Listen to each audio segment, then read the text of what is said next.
The Marvel Knight. This video is purely for entertainment and does not infringe on copyrights or laws. The rights to the novel and image belong to the original author. We do not claim ownership. Don't like waiting and want to listen to this fanfic in full now? Subscribe to our Patreon, where you'll find the best fanfics. Chapter 1, The Birth of a Knight, Part 1. 2012.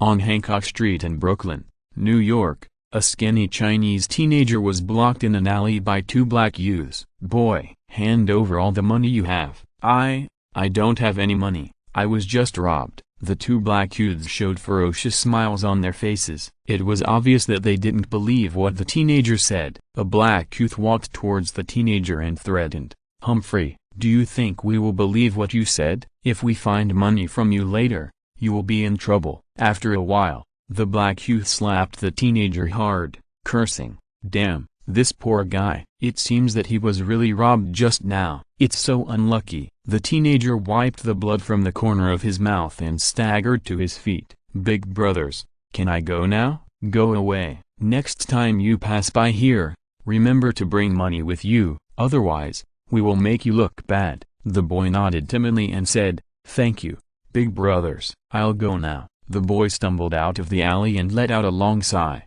"Hey, what kind of day is this? I was robbed twice in one day. I don't even have lunch money." After saying that, the boy looked down at his clothes. "Ah, my clothes are torn. When I get home, my mother will definitely scold me again." "Oh, it's really a day when misfortunes never come singly." The boy lowered his head depressedly and walked forward. This boy is called Lu Nian. Lu Nian's great-grandfather came to this free country to pan for gold. But now, 3 generations have passed, and Lu Nian's great-grandfather, Lu Nian's grandfather, and Lu Nian's father have all been shot and killed on the street. Only the Lu family is left with a family of widows. Lu Nian was raised by his grandmother and mother with great hardships.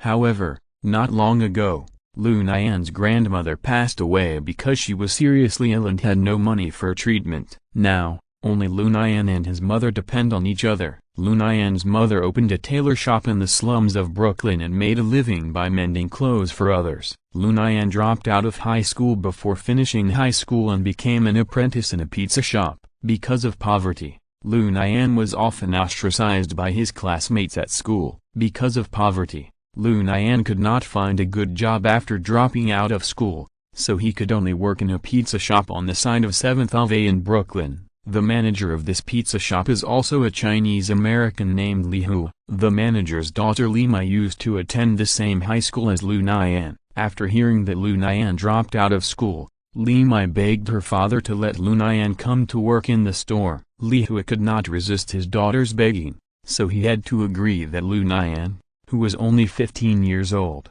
would come to his store as an apprentice. And today is Lu Nian's first day as an apprentice in a pizza shop. Lu Nian hung his head and walked towards 7th Ave listlessly. "Boy, you look like you need help." As he walked, Lu Nian was suddenly stopped by a mysterious man in black. After looking at the mysterious man, Lu Nian answered bluntly, "Yes, I really need help now, because I don't have money for lunch." A strange smile suddenly appeared on the mysterious man's face. "What I mean is that you need courage, fighting spirit, and strength." "Courage, fighting spirit, strength? Can these be eaten as lunch?" "No, sorry, I don't need any of these things you said. I just want to work in the pizza shop now. Today is my first day of work, and I don't want to be late." "Boy, some people are destined to become heroes. Do you want to be a superhero?" "Sorry, I don't want to." "Don't rush to reject me. If you were a superhero, you wouldn't have been robbed by 2 gangs this morning. Instead, you could have knocked them down and upheld justice." The mysterious man's words touched Lu Nian. Seeing that Lu Nian was interested, the mysterious man immediately continued to say, "Young man, think about it carefully. How did your father, your grandfather, and your great-grandfather die? Do you want more single-parent children like you to appear in this world?" Lu Nian suddenly clenched his fists and shouted, "No, I don't want it." "It seems that you have finally figured it out." "Yes, I want to be a superhero. Please help me." Very good. You can go to the pizza shop to work first. I will wait for you at your door at 10 o'clock tonight. Do you know who I am? Of course. I have been observing you for more than a day or two. Who are you? Me? My name is Caesar, and I am a university professor. You can call me Professor Caesar in the future. Remember, we will meet at 10 o'clock tonight. After Professor Caesar finished speaking, the figure disappeared in front of Lu Nian. Professor Caesar, what a strange guy. Can he really help me become a superhero? Time flies, and in the blink of an eye it is January 2013. In the pizza shop on 7th Ave, Lu Nian is taking the ultimate test. Li Hua stood in front of Lu Nian and said seriously, Nian, today is a very special day for you. I hope you will not let down the learning in the past 6 months. Yes, master, I will definitely make the most perfect pizza. Today is the day for Lu Nian to become a master. In the past 6 months, Lu Nian has worked hard every day in the pizza shop. Now,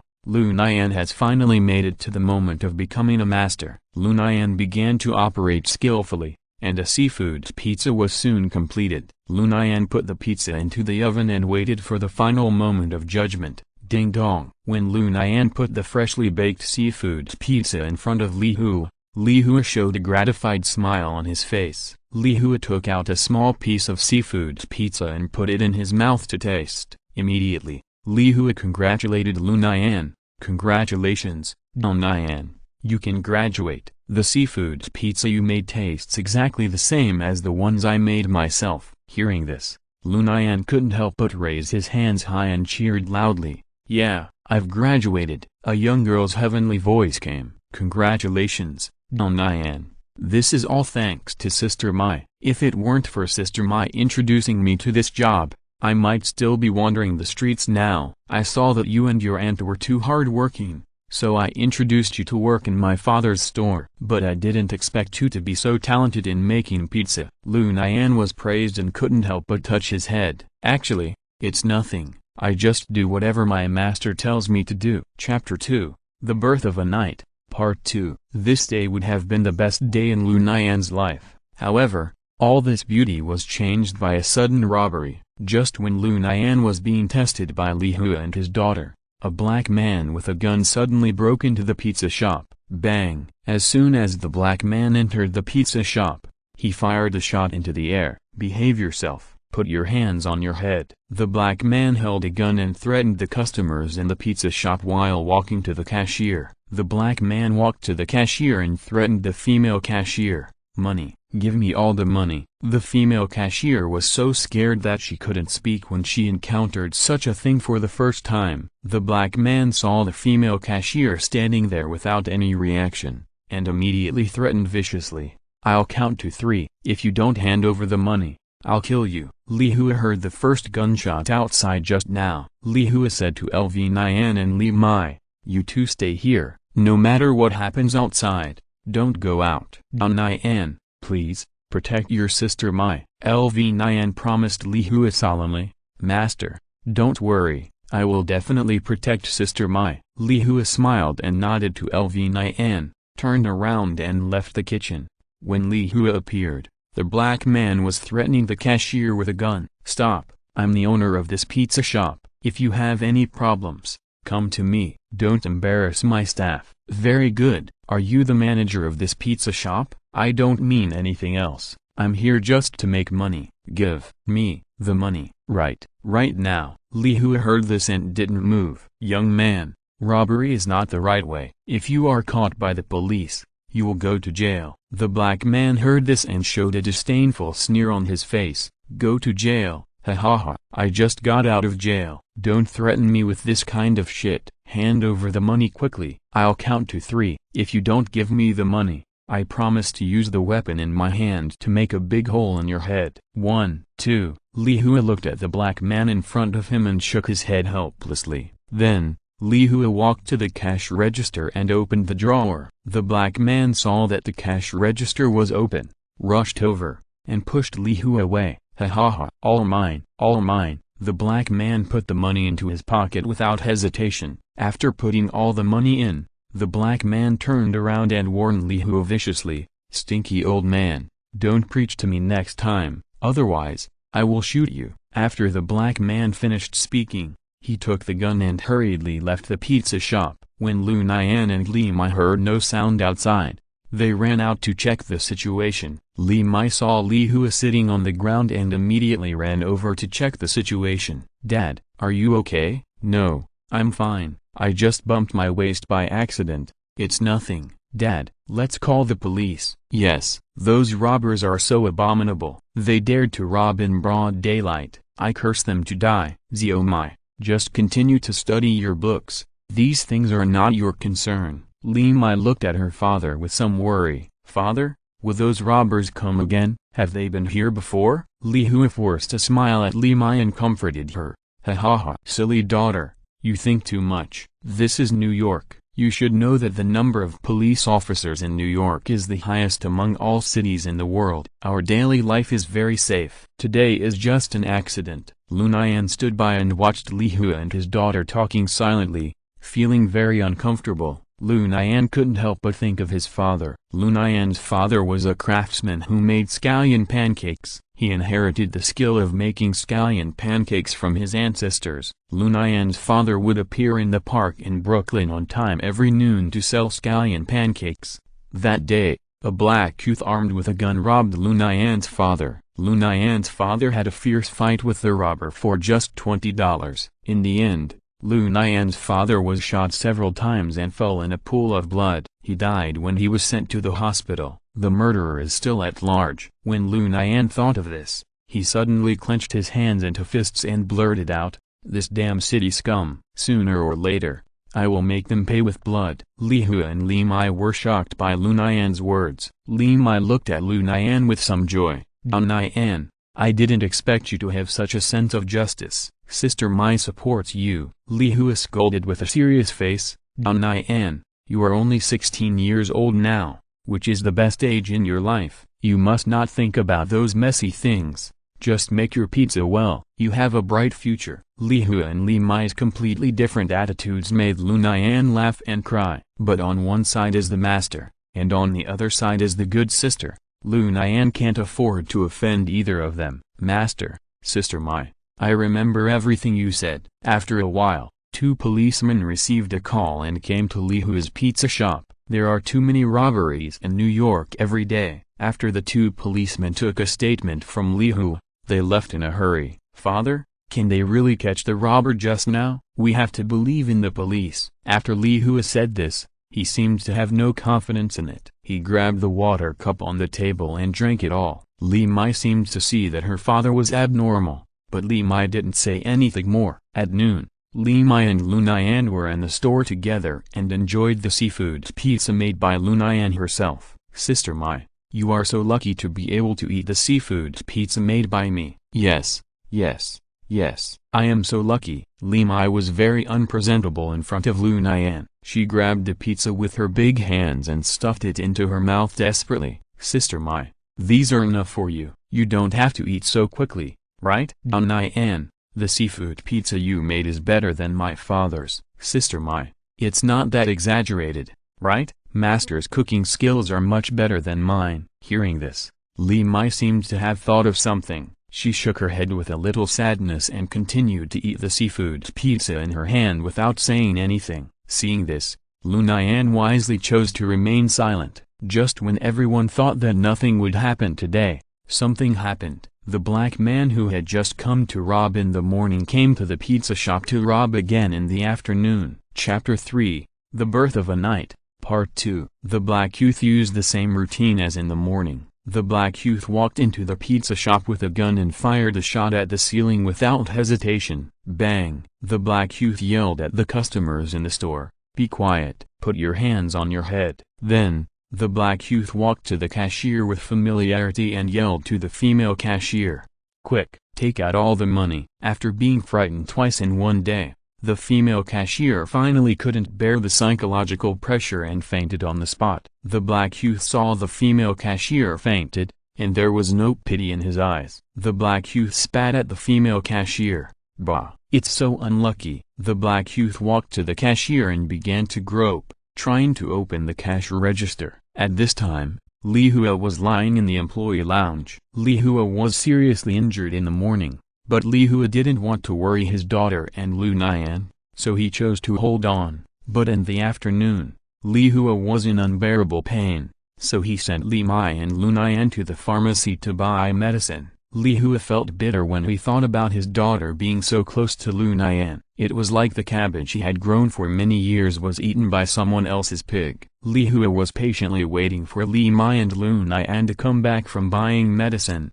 but he didn't expect that the robber would come again. Li Hua dragged his sick body into the hall. Li Hua recognized the robber at a glance. It was the same robber who had just come in the morning. "It's you, ha ha ha, it's you again. Then just be quick and hand over all the money. After you made a fuss this morning, how could my store have any business? I have no money." When the black youth heard that he had no money, his attitude changed immediately. The black youth pointed a gun at Li Hua's head and said ferociously, "No money? Humphrey, if you don't have money, go and get it for me. I originally wanted to rob the money in the store, since you're so uncooperative, Humphrey. Now I want 100,000. If you can't give it, I will beat you to death." Li Hua was very sad and angry when he heard the black youth's lion's mouth.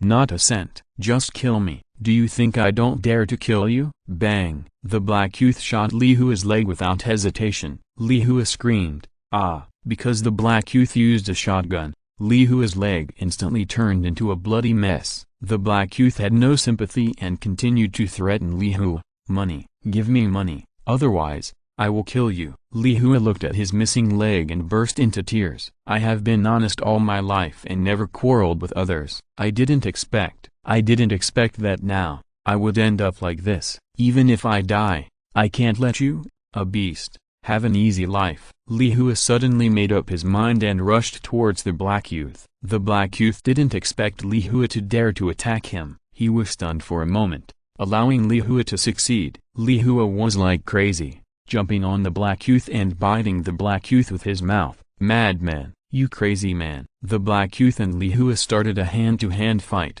However, there was no suspense in this physical fight. The black youth easily got rid of Li Hua, and then shot Li Hua in the chest. Bang! Li Hua opened his eyes wide in shock, looking at the black youth, his eyes full of resentment. The next second, Li Hua lay on the ground, unable to stand up again. The black youth spit on Li Hua's body. "This old lunatic, he is exactly the same guy I met in Brooklyn Park that year. That guy fought with me for a mere $20, and was finally shot dead by me. Speaking of which, that guy is also a yellow man. Bah, you deserve to be beaten to death by me. You want money but not life." Bang! From the door of the pizza shop, there was a sound of something falling. Li Mai and Lu Nian returned to the pizza shop at some point. Lu Nian heard every word of the black youth just now. "Father." As soon as Li Mai entered the door, she saw her father lying in a pool of blood and immediately ran forward. The black youth killed someone and didn't dare to stay in the pizza shop any longer. He left in a hurry with a gun. When the black youth walked to the door of the pizza shop,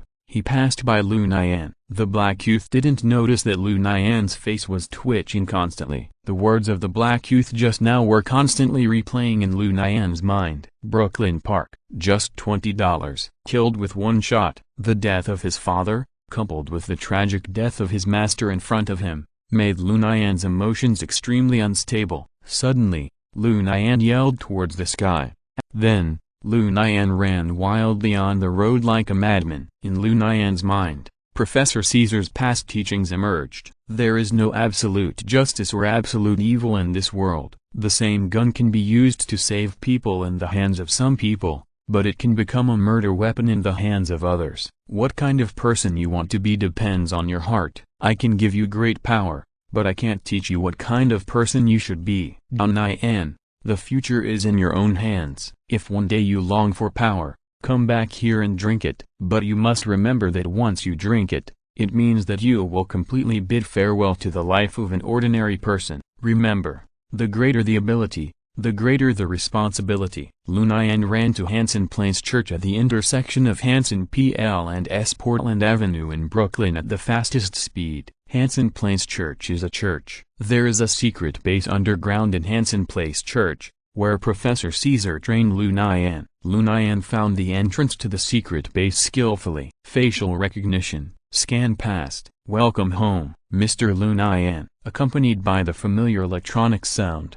Lu Nian took the elevator and came to the secret base nearly 1,000 meters underground of Hansen Place Church. No one knows how this secret base was built. Professor Caesar was unwilling to talk more, and Lu Nian was not in a position to ask more. But this is a highly intelligent secret base. The level of technology in the secret base far exceeds that of the outside world. Everything in the secret base is already very familiar to Lu Nian. Lu Nian came to a mysterious storage cabinet in the secret base. In the storage cabinet, there is a small bottle of purple potion with Cavalier written on it. This bottle of potion is called the Night Potion by Professor Caesar. This bottle of Night Potion will give you powerful power.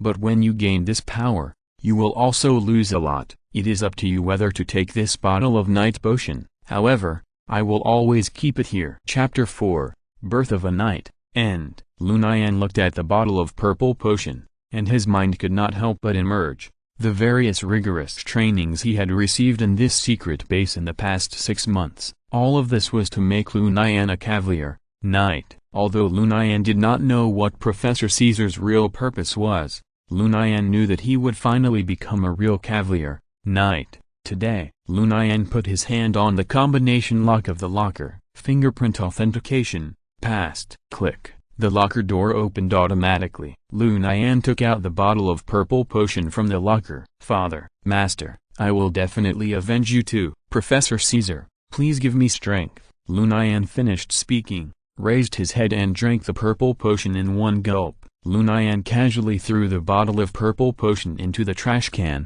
then came to the bed and lay down quietly. The effect of the medicine soon came up, and Lu Nian closed his eyes tiredly and fell into a deep sleep. Lu Nian had a dream, a very long dream. In the dream, Lu Nian made many new friends and faced many choices. Until the end of the dream, Lu Nian encountered a terrifying existence. Lu Nian tried his best, but he couldn't defeat this terrible opponent. In the end, Lu Nian was brutally killed by his opponent. Lu Nian screamed and woke up from the dream. Lu Nian touched his head, still on his neck. It turns out that everything just now was just a dream. But it's really so real. It's as if I experienced it myself. Lu Nian got up from the bed and saw that the surface of his body was sticky, with a thick layer of black mucus attached to it. What are these? Lu Nian curiously touched the black mucus with his hand, and then put it in front of his nose and smelled it. It stinks. What on earth is this?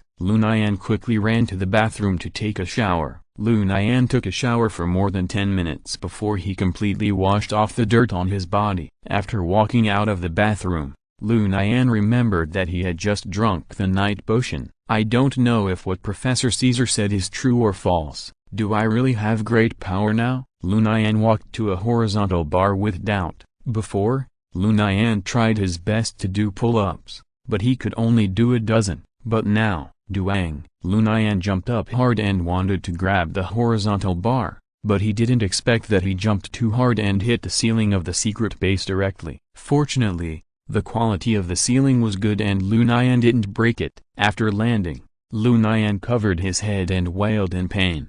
It hurts so much. Huh? How can I jump so high? Could it be? Is this the effect of the Night Potion? Lu Nian walked to a boxing sandbag again. Before, Lu Nian suffered a lot in front of this boxing sandbag. Lu Nian is only 1.75 meters tall and weighs only 50 kilograms. Such a thin figure made Lu Nian the target of bullying by his peers since childhood. Now, Lu Nian stood in front of the boxing sandbag again. Lu Nian calmed down and punched the boxing sandbag with all his strength. Bang! A scene that stunned Lu Nian happened. The boxing sandbag was blown up by Lu Nian's punch. In the past 6 months, Lu Nian hit the boxing sandbag every day, but the boxing sandbag didn't even move. But now, Lu Nian can actually blow up the boxing sandbag with one punch. Lu Nian looked at his hands in disbelief. Although I can't describe this feeling, the bottle of Night Potion seems to have really worked. I feel like I can blow up a cow with one punch now. Lu Nian excitedly swung his fist in the air. Every time Lu Nian threw a punch,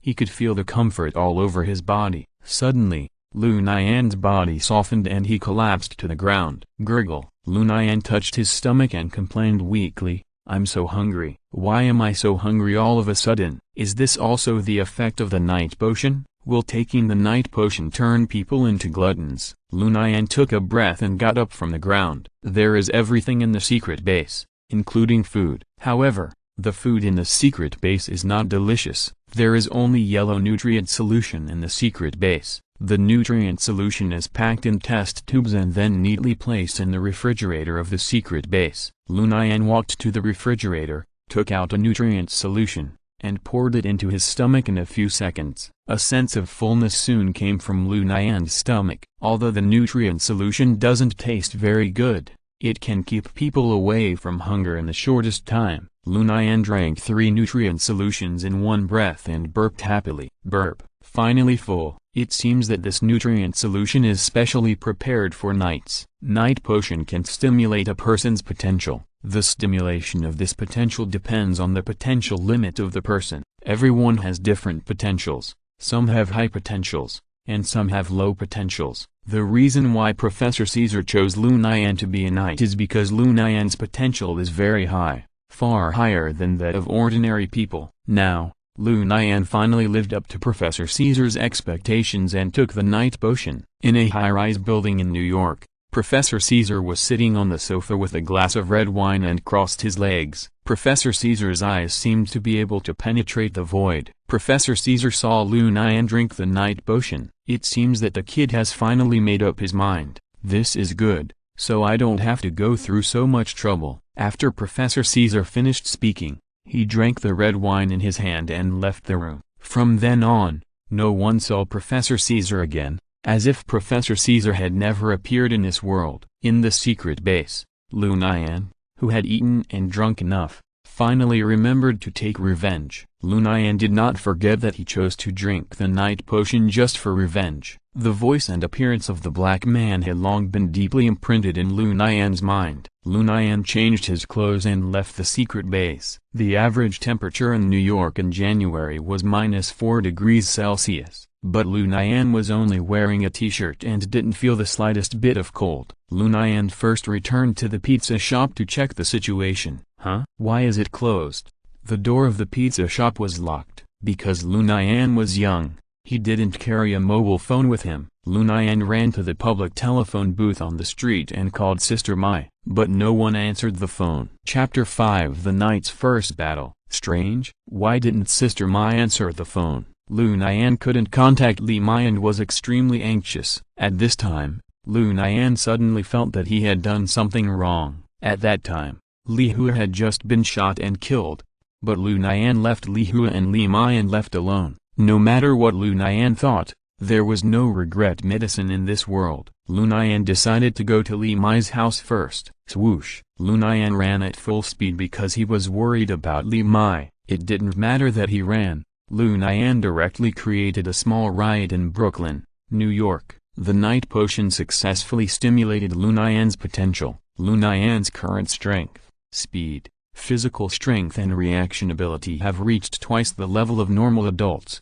Breaking the world record is a matter of minutes for Lu Nian now. But Lu Nian would not be stupid enough to participate in the Olympics, because there are two very terrifying organizations in this world, SHIELD and Hydra. Once Lu Nian shows any abnormality, he may be captured and used as a guinea pig for experiments. Professor Caesar has repeatedly told Lu Nian about the darkness of SHIELD and Hydra. Remember, this world is far from being as simple as you see on the surface. Even if you become a real cavalier, knight, in the future, you are just an ordinary person who is a little bit stronger. Remember, you must not be too high profile in doing anything in the future, otherwise you will definitely pay a bloody price. Lu Nian was so focused on meeting Li Mai that he forgot that he was no longer an ordinary person. When Lu Nian was sprinting at full speed, his running speed could reach 15 meters per second.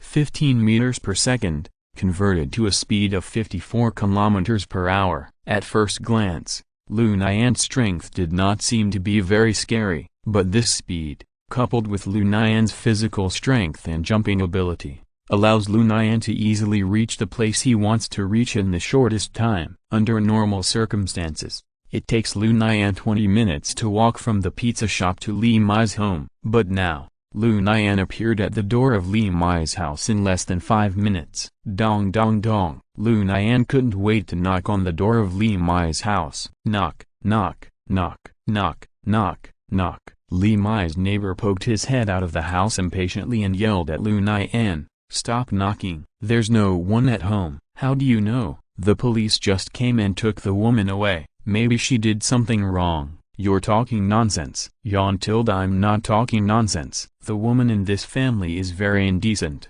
She often messes around with many people outside behind her husband's back. You're slandering me. TSK. I have no grudge against them. Why would I accuse her? Believe it or not. Anyway, stop knocking. There's no one at home. I still want to sleep. Li Mai's neighbor said, and put his head back. Lu Nian stood there, muttering to himself. He must be talking nonsense. How could my aunt be that kind of person? Absolutely not. Just as Lu Nian was in a daze, a figure came to the door of Li Mai's house with ease. The figure saw that Lu Nian was blocking the way and cursed impatiently. "Boy, get out of the way. Don't stand here blocking my way." Lu Nian felt that the voice was very familiar, and raised his head to look in the direction of the voice. "It's you." Lu Nian didn't expect that the black youth who robbed the pizza shop twice would appeared in front of him. The black youth was also shocked when he saw Lu Nian's face. "Why is it you?" Lu Nian clenched his fists and said with gritted teeth, "I was worried that I couldn't find you, but I didn't expect you to come to my door on your own initiative. I want you to pay for what you did." The black youth replied lazily, "Boy, don't get the wrong idea. If you are willing to get out of here now, I will spare your life. Otherwise, I will beat you to death." "Beat me to death? Just like you beat my father to death back then?" "Your father? I don't know you. How could I kill your father?" "Stop talking nonsense. 2 years ago in Brooklyn Park, a man fought with you to protect the $20 he earned with great difficulty. You shot him to death." "Oh, are you talking about that incident?" "I didn't mean to do it at that time." "Who made him so blind?" "For $20. He even gave up his life." "I robbed him, so he just gave me the money obediently, right? But then again, if he really gave me $20 at that time, I might still get angry and beat him to death." "Ha ha ha." The black youth laughed wantonly after he finished speaking. Crack. Lu Nian's clenched fist made a clear sound. Lu Nian said word by word, "You deserve death." The black youth heard Lu Nian's words and didn't take it seriously. "I deserve to die, but so what? The police can't catch me until now. Ha ha ha. Today, I will personally send you to the police station. You are looking for death." The black youth took out a sharp dagger from his pocket and looked at Lu Nian with a ferocious face. "Boy, blame it on you for meddling in other people's business. Since your father died in my hands, I will be a good person and send you to see your father." After the black youth finished speaking, he rushed directly at Lu Nian with a dagger in his hand. The dagger pointed directly at Lu Nian's chest. If it was the previous Lu Nian, he would definitely not be able to dodge this move and die on the spot. But now Lu Nian has become a cavalier knight, with a perception twice that of an ordinary person. Lu Nian easily avoided the attack of the dagger. The black youth missed the attack and his expression became a little stunned. "Huh? I didn't expect you to be a martial artist." Lu Nian ignored the black youth's ridicule. Professor Caesar often taught Lu Nian, attack is the best defense. Lu Nian now felt his blood boiling. This was Lu Nian's first battle in his life. It was also the first battle of a cavalier knight in his life. The fighting skills that Professor Caesar usually taught Lu Nian finally came in handy at this moment. Lu Nian raised his hands, took a defensive stance, and confronted the black youth. Seeing this, the black youth no longer showed mercy. The black youth skillfully turned the dagger in his hand a few times, then held it with his backhand and rushed towards Lu Nian again. Shoo! The dagger slashed towards Lu Nian vertically. Lu Nian was quick-witted and used both hands to firmly grasp the black youth's hand holding the dagger at the moment when the dagger was about to hit his head. The black youth wanted to pull his hand out, but found that he couldn't do it. Chapter 6 The Knight's First Battle continued. Seeing that he couldn't pull his hand back, the black youth immediately changed his attack strategy. The black youth suddenly swung the dagger in his hand towards Lu Nian's face. At such a close distance, it was impossible for Lu Nian to completely dodge. What's more, Lu Nian's hands were still holding the black youth's hands at this moment, and he had no time to let go. In desperation, Lu Nian had to tilt his head to dodge. Smash! The sharp dagger brushed past Lu Nian's face. Lu Nian's face was cut by the dagger, and blood began to flow out. Lu Nian felt the pain on his face, and laughed angrily. Haha, very good, you succeeded in irritating me. Seeing this, the black youth did not back down. What a pity, I didn't kill you at such a close distance. Lu Nian stopped talking nonsense with the black youth, raised his right foot, and kicked the black youth's left leg with all his strength. Lu Nian's angry attack was powerful. Crack! A crisp bone-breaking sound came. Lu Nian broke the black youth's left leg with just one kick. The black youth felt the pain and wanted to sit down on the ground, but the black youth's hand was held tightly by Lu Nian, so it was a luxury for the black youth to sit down. The black youth half knelt in front of Lu Nian, wailing. Crack! Lu Nian suddenly exerted force with both hands, and a crisp bone-cracking sound came from the black youth's right hand. The black youth screamed even more miserable than before. Lu Nian finally released his hands, and the black youth fell down. The black youth lay on the ground, covering his broken leg with his left hand for a while, and then his broken hand with his left hand, not knowing what to do. The only thing that remained unchanged was the screams from the black youth, which continued. How miserable it was! How miserable it was! Lu Nian's first battle ended so easily. Lu Nian himself did not expect that the weak self in the past could now knock down a black youth taller than himself with just 2 moves. In Lu Nian's mind, the scene of his father lying in the hospital morgue emerged. His father lay there quietly, his eyes wide open, and he died with his eyes open. Thinking of this, Lu Nian's eyes turned red. Lu Nian's right fist suddenly clenched and raised high, wanting to punch the black youth's head to avenge his father. But when Lu Nian's fist was about to hit the black youth's head, Lu Nian suddenly stopped. No, I can't be a murderer. He is a murderer and can do whatever he wants. I can't become like him. Lu Nian's eyes gradually regained clarity. Although Lu Nian did not punch the black youth's head, Lu Nian punched the wall behind the black youth. A duck egg-sized dent immediately appeared on the wall. Lu Nian's punch scared the people in the room. This, what's going on? Why did the wall suddenly bulge out? Lu Nian punched, and most of the anger in his heart was released. Lu Nian ran to the nearest public telephone booth, called the police, and told the police the detailed location of the black youth. After the call, Lu Nian hid in the dark and secretly observed the black youth to prevent him from escaping before the police arrived. But Lu Nian thought too much. The black youth now had a broken hand and a leg. It was a luxury to stand up and walk, let alone escape. 10 minutes later, a police car arrived at the scene. 2 policemen got off the car, took the black youth into the police car and left. Lu Nian was relieved to see the black youth being taken to the police car smoothly. Evil will be punished. I think he should repent in prison for the rest of his life. After solving the problem of the black youth, Lu Nian remembered that his main task here was not yet completed. Lu Nian came to find Li Mai, but Li Mai was not at home. Lu Nian immediately ran to the public telephone booth just now and dialed Li Mai's mobile phone again. This time, someone finally answered the phone. Sister Mai, where are you? I called you several times just now but no one answered. Li Mai's weak and helpless voice came from the other end of the phone. Nian, my father is dead. My father is dead. Sister Mai, where are you? I'll find you right away. Lu Nian anxiously asked about Li Mai's whereabouts, but only Li Mai's crying came from the other end of the phone.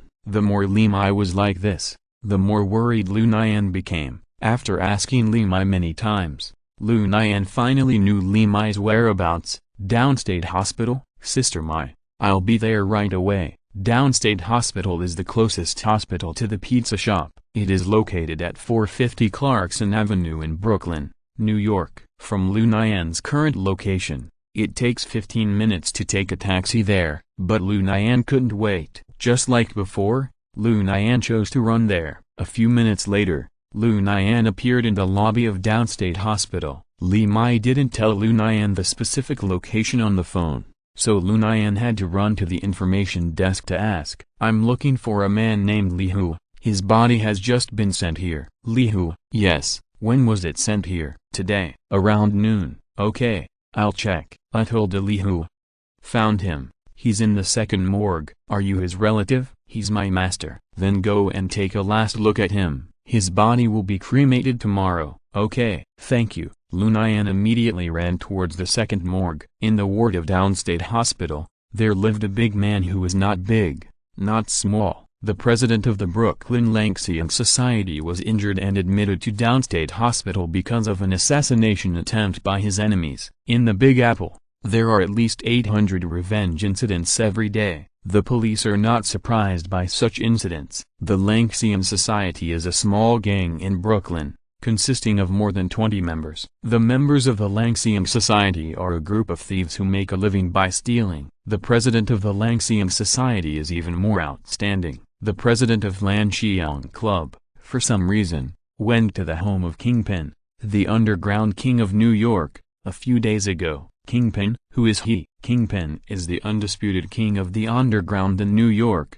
and even in the United States. Kingpin, whose real name is Wilson Fisk. Kingpin's father is a small gang leader. Kingpin's dream since childhood is to build a gang empire. Just a few years ago, Kingpin finally realized his dream. Kingpin successfully reached the top by force and strategy. He became the only king of the New York gang. The president of Lanxian Club was therefore hunted down by the entire New York gang. Chapter 7 Experience. The president of Lanxian Club was lying on the hospital bed, feeling a little uneasy. When the president of Lanxian Club went there, he didn't know that the villa was one of Jin Bing's residences. If he had known that it was Jin Bing's home, even if the president of Lanxian Club had 100 guts, he would not dare to go to the door to steal. At that time, someone offered a high price to hire the president of Lanxian Club and asked him to go to the villa to steal a document. The president of Lanxian Club will never forget that day in his life. It was a dark and windy night.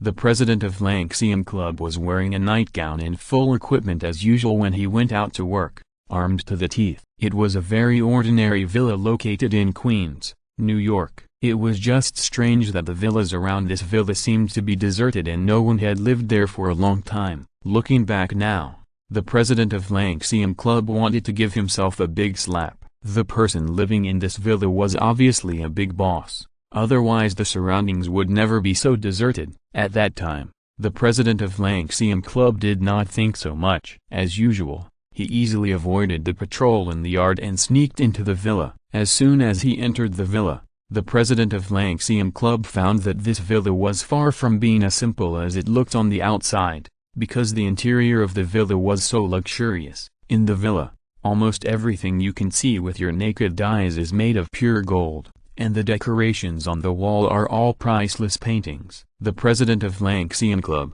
as one of the leaders of the industry, has a natural ability to judge the value of various items. If I take any of the things in this room, it will be enough for me to live a life of worry-free food and clothing. At this time, the president of Lanxian Club regretted it a little. He went directly to the door without finding out in advance who in the whole New York can own such a villa. The president of Lanxian Club had a little curiosity in his heart. It was because of this curiosity that he experienced a terrifying experience later. The president of Lanxian Club went to the study on the second floor of the villa according to the pre-designed route.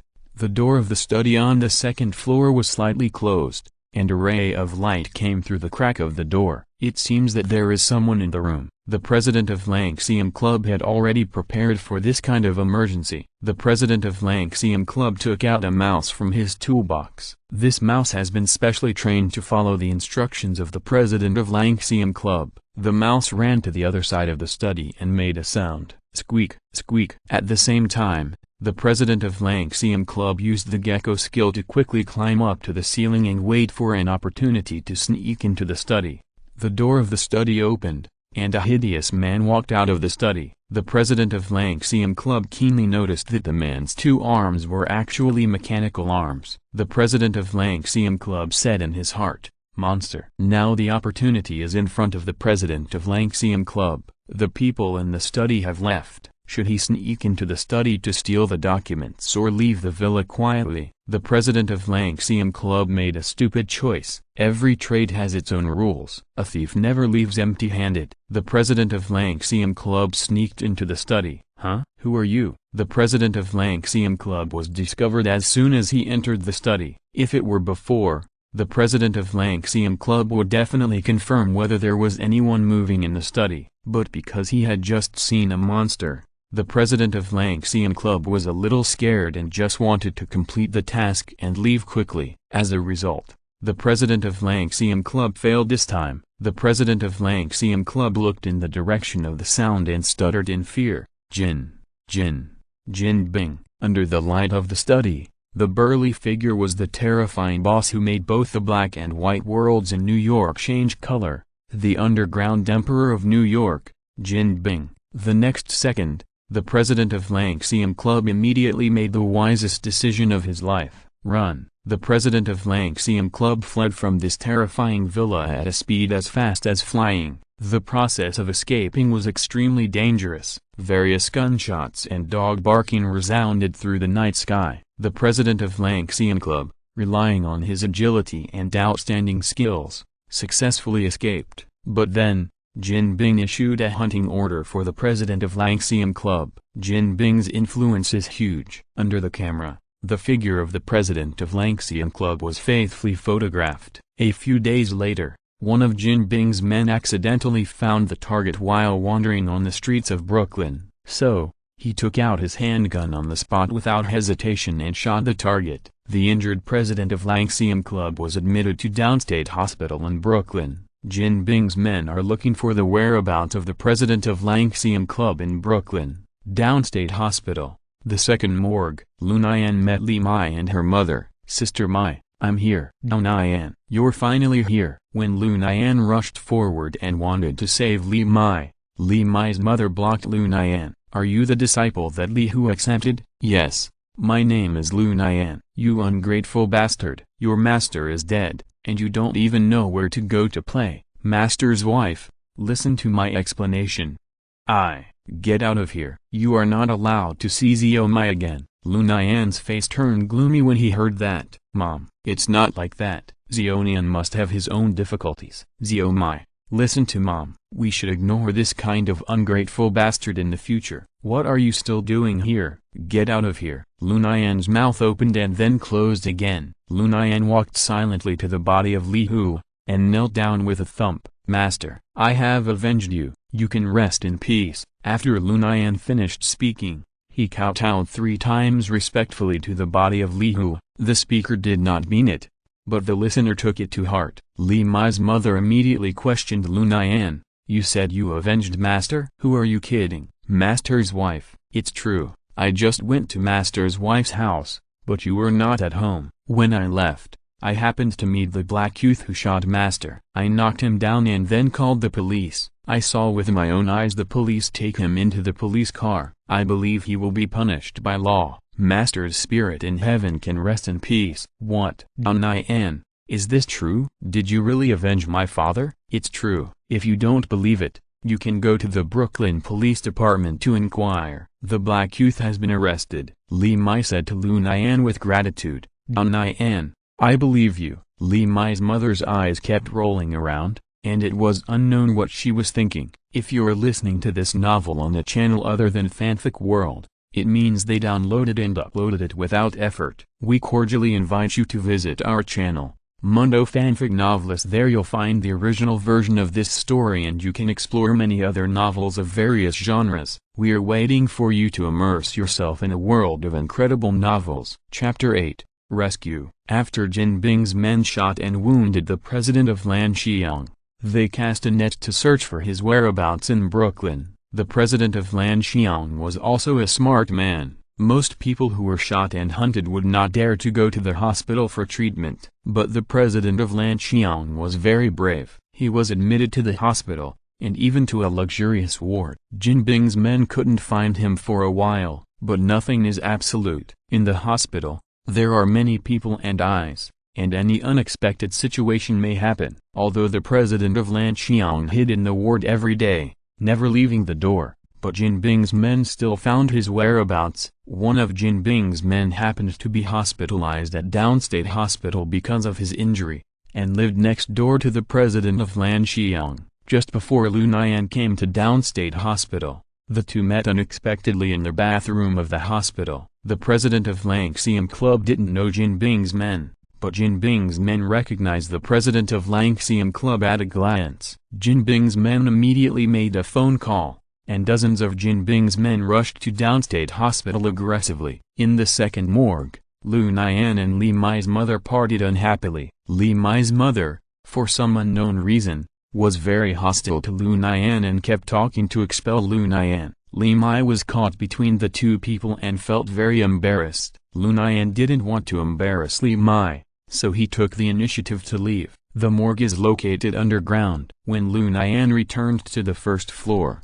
he just passed by a man in a floral t-shirt. If it was before, the person who was knocked down would definitely be Lu Nian. But now, it was the t-shirt man who was knocked down. The t-shirt man got up from the ground and glared at Lu Nian with an angry face. "Boy, did you do it on purpose?" "I'm sorry, I didn't." "I don't care whether you did it on purpose or not. You hurt me. Take out $1,000 right now and this matter will be over. Otherwise, I'll make you pay." Lu Nian didn't expect that she would run into bad guys just by bumping into someone in the hospital. After hearing what the t-shirt man said, Lu Nian couldn't help laughing. "Haha, are you sure you want me to compensate you?" "Of course, you hurt my arm just now. Pay me quickly." After the t-shirt man finished speaking, he took out a pistol from his pocket and pointed it at Lu Nian. In the United States, carrying a gun is legal, so when you walk on the street, you may be pointed a gun at your head at any time and anywhere. The feeling of being pointed a gun at someone made Lu Nian feel very uncomfortable. Lu Nian then stared at the t-shirt man with cold eyes. "Boy, take out your money. My gun doesn't recognize people. If it goes off accidentally, it will be bad for everyone. Don't you think so?" "I don't have any money." "No money? Do you think I'm lying to you?" Bang! The t-shirt man suddenly pointed his gun at the ceiling and fired a shot decisively. "Boy, see, take out your money. Otherwise, I can't guarantee that the next shot will hit you." Hearing this, Lu Nian still stood there, motionless. "Haha, brother, do you believe that there is retribution in this world?" "Retribution? Ha ha ha, it can't exist." "I don't believe that there is retribution in this world. If there is retribution, I would have." Before the t-shirt man finished speaking, justice came from the sky. Before the t-shirt man finished speaking, he was hit by the falling ceiling above his head. The t-shirt man's luck was really bad. The shot he just fired at the ceiling just hit the joint of the ceiling. Downstate Hospital has a long history. The old ceiling couldn't withstand the impact of the bullet and fell down. The t-shirt man suffered the consequences of his actions. When the t-shirt man was hit by the ceiling, Lu Nian's face could not help but twitch. Lu Nian said to the t-shirt man who didn't know whether to live or die, "I hope you can learn a lesson this time. There really is retribution in this world." After Lu Nian finished speaking, he walked towards the hospital gate without looking back. Bang, bang, bang, da, bang, bang. At this moment, the sound of gunfire from pistols, submachine guns, and shotguns suddenly came from upstairs. Lu Nian immediately realized that something big was happening upstairs. If it were the past, Lu Nian would definitely stay out of it. But now, Lu Nian has become a cavalier. The sense of responsibility that Lu Nian shoulders makes it impossible for him to sit back and watch what is happening in front of him. Save people. This is the first thought that comes to Lu Nian's mind. At this moment, there is a lively fight upstairs. The members of the Lanxiang Society and Jin Bing's men are fighting. The president of Lanxiang Club was not a pushover either. He had called all his men to his side to protect him. While his men were holding back the enemy, the president of Lanxiang Club quietly slipped away. The president of Lanxiang Club had a strong premonition that if he didn't leave, he would definitely die here today. Not long after the president of Lanxiang Club escaped, a man with mechanical arms on both hands rushed to the scene. All the members of Lanxiang Club who were left behind were brutally killed by this man without exception. Lu Nian and the president of Lanxiang Club met on the stairs. The two of them, One was busy going upstairs and the other was busy going downstairs, and they just bumped into each other. Sorry, someone is chasing me. I have to run away. The president of Lanxium Club hurriedly apologized to Lu Nian and wanted to continue running. Wait, the gunshots upstairs just now, is that someone chasing you? That's right, don't worry, I'll protect you. You? Protect me? Why? Don't ask so many questions now. Let's get to a safe place first. Without saying a word, Lu Nian carried the president of Lanxium Club on his back and ran downstairs. With Lu Nian's current physical fitness, he can still run fast with a person on his back. At the same time, outside an old house in the suburbs of Brooklyn, New York, the black youth who was supposed to be sent to the police station was sent here by the police.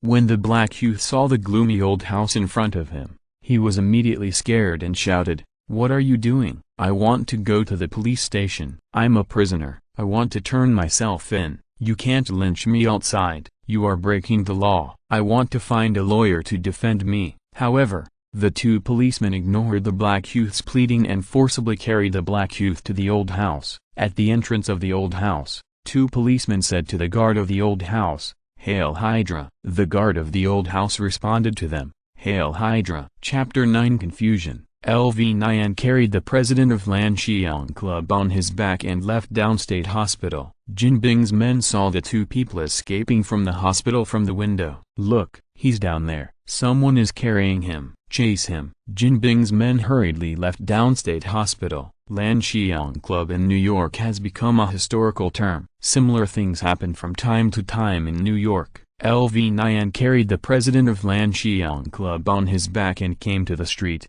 intending to take a taxi to escape. On the rooftop of downstate hospital, a man with mechanical arms on both hands stared coldly at Lu Nian and the president of Lanxium Club. The man suddenly swung his right hand, and the mechanical arm immediately began to reassemble at a speed visible to the naked eye. In just a few breaths, the man's right-hand mechanical arm turned into a sniper rifle with a cold glow. The man used the sniper rifle to aim at the head of the president of Lanxium Club. Bang! The loud sound of the sniper rifle resounded throughout the entire downstate hospital and the nearby streets. On the street, Lu Nian was just about to help the president of Lanxium Club into the car. Suddenly, a huge blood flower bloomed in front of Lu Nian. Lu Nian was surprised to find that half of the head of the president of Lanxium Club was missing. Lu Nian looked in the direction of the sound and saw a man with a hideous face on the roof of downstate hospital.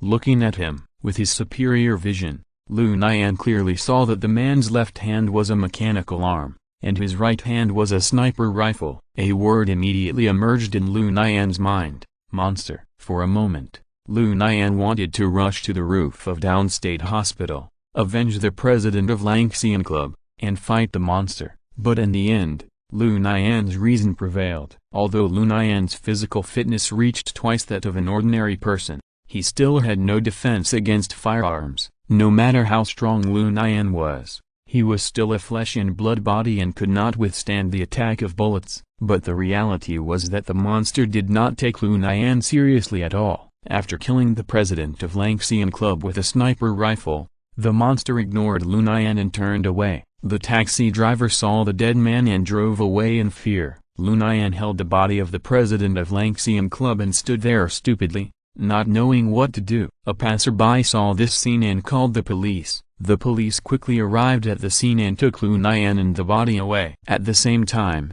in an old house in the suburbs of Brooklyn, the poor black youth was taken to the basement of the old house by two policemen. The basement was very large. On the wall of the basement, there was a huge LCD screen. In the center of the basement, there were several operating tables. In the basement, there was a large group of people in white coats walking around the room, and I don't know what they were busy with. The black youth was quickly taken to an operating table by two policemen and fixed. The black youth made a final plea: "Let me go, please let me go," but no one paid attention to him. At this time, the LCD screen on the wall suddenly lit up. Everyone in the basement immediately stopped what they were doing and looked at the big screen respectfully. To the surprise of the black youth, a strange guy appeared on the screen. The black youth could not help but roared, What kind of monster is this? Question mark. Who of you can tell me? The monster on the screen said with a smile. Boy, listen to me quietly. My name is Arnhem Zola, and I'm the owner of this old house. I don't care who you are. Let me go. Sorry, I can't let you go. Besides, your hands and arms are broken now. Even if I let you go, you'll be a useless person. It's better for you to stay and be my experimental sample. Ha ha ha ha. Please, let me go. I don't want to be your experimental sample. Dr. Gordon, I'll leave this experiment to you. A man in a white coat replied. Yes, Dr. Zola. Please rest assured, this time, I will definitely transform a perfect warrior for Hydra. Then I wish you a success in your experiment. Dr. Gordon, hail Hydra, hail Hydra. The black youth on the operating table heard the conversation between Dr. Zola and Dr. Gordon, and his heart was filled with fear. I don't want to be a test subject. Please let me out. Please. Before the black youth finished speaking, a man in a white coat gave him an injection of anesthetic. The black youth immediately fell asleep. Dr. Gordon walked towards the black youth with a grim smile on his face. This is really a perfect test subject, very worthy of transformation. At the Brooklyn police station, Lu Nian was released after recording his confession. There are surveillance cameras on the streets of New York. After reviewing the surveillance, the police released Lu Nian without charge. After Lu Nian walked out of the police station, he was at a loss. Lu Nian suddenly gained powerful strength and suddenly didn't know what he should do. Lu Nian is now unemployed. Li Hua died, and Li Mai's mother planned to sell the pizza shop. It is not easy for Lu Nian to find a new job in New York. Lu Nian is only 16 years old this year. In the United States, 21 years old is considered an adult. Lu Nian looked up and saw that it was getting dark. Lu Nian decided to go home first. Lu Nian's home is in a slum in Brooklyn. Strictly speaking, Brooklyn should be divided into two areas, North Brooklyn and South Brooklyn. South Brooklyn has good security and many high-end communities. 70% of the population is white, 10% is Chinese, and 20% is people of other nationalities. North Brooklyn has very poor security and is a concentration of blacks. Lu Nian's home is located in a slum in Brooklyn. Lu Nian walked through a narrow, dark street and returned home. Lu Nian, you're back. Why are you back so late today? Mom, my master. Lu Nian hesitated, not knowing how to say it. What's wrong? Lu Nian, what do you want to say? Master, he's dead. Oh, he's dead. Huh? What? What did you say? Lu Nian, how can you talk nonsense? Mom, I'm telling the truth. At noon today, Master was shot to death. Lu Nian told his mother exactly what happened. I didn't expect Ziomai's mother to be so ungrateful. She wants to sell the pizza shop. Yeah. So, Mom, I'm unemployed now. Lu Nian, don't worry, everything will be fine. Mom believes in you. You can definitely find a new job. Hearing this, Lu Nian nodded without comment. Chapter 10 Finding a Job. That night, Lu Nian lay in his small bed, sleepless all night. Lu Nian lay in bed, tossing and turning, but could not come up with a result. Lu Nian now wants to be a hero who helps the weak, but in this era where a penny can make a hero fail, Lu Nian must first solve his own food and clothing problems. It seems that tomorrow, I must find a job first. With my current physical fitness, I am very suitable for moving bricks. Moving bricks is a very awesome job in the United States, especially in New York. New York brick movers are definitely a high-paying profession. As long as you are diligent, you can make a fortune by moving bricks. In New York, all brick movers have strong union support behind them, so they can slack off openly. It is said that there was a subway project in New York, and there were 5 brick movers working on the site at the same time. But their working method is really shocking. 5 brick movers stood in a row, passing bricks one by one. Even with such slacking, an ordinary brick mover in New York can easily earn tens of thousands of yuan a month. However, it is not easy to become a glorious brick mover. Formal brick movers need to register with the union and get a certificate before they can work. This alone limits the dream of most people to get rich by moving bricks. Lu Nian's age and length of service do not meet the requirements, so he certainly cannot get a certificate from the union. Fortunately, corruption exists everywhere. New York is no exception. Brick movers are a profitable target. For example, for the same project, if the construction party hires a certified brick mover from the union, it will cost tens of millions of dollars in wages. But if unlicensed black workers are used, the construction party only needs to pay millions of dollars in wages. There is another advantage of using black workers, that is, if an illegal worker dies accidentally at work, the construction party only needs to dig a pit and bury the body. No one will be idle and stupid enough to fight for those illegal workers. On the contrary, if a certified porter dies accidentally at work, the construction party may lose everything. BMW turned into a motorcycle. It is definitely not an exaggeration. Therefore, illegal workers are very popular in major construction sites in New York. The brick-moving job that Lu Nian wants to find is to work illegally at the construction site. Lu Nian fell into a dream while thinking about it. At the same time, in an old house on the outskirts of Brooklyn, a poor black youth was undergoing inhumane human experiments. Dr. Gordon, a member of Hydra, an authority on biology, and a fighter among scum, Dr. Gordon's biggest hobby on weekdays is to do all kinds of perverted and inhumane experiments. Arnim Zola fell in love with Dr. Gordon's talent at first sight. The two equally mentally abnormal and highly intelligent talents were deeply attracted by each other's evil talents as soon as they met, and they were like-minded. Sizzled, squeak, caw, caw. The body of the black youth was transformed by Dr. Gordon into not like a human, not like a ghost. How miserable it is. But Dr. Gordon had a lot of fun. At the same time, the man with the mechanical arms returned to Jin Bing's villa and was reporting to Jin Bing, "That blind man is dead." "Hey, Carl, how many times have I told you, don't attract too much attention? What are you afraid of? Those police can't do anything to me." "Carl, I know your ability, but sometimes, less trouble is worse than more trouble." Carl nodded without comment, but he was obviously very dissatisfied. Seeing this, Jin Bing didn't say anything more. To Jin Bing, destroying the Langxiang society is just a trivial matter. The people of the Langxiang society are not guilty of death, but Jin Bing needs to maintain his dignity in the underworld. As the underground emperor of New York, there are countless eyes staring at Jin Bing's throne. In order to maintain his dignity, Jin Bing must destroy the Langxiang society, and the president of the Langxiang society must die. This is also the reason why Jin Bing did not hesitate to send Carl to do it himself. The next morning,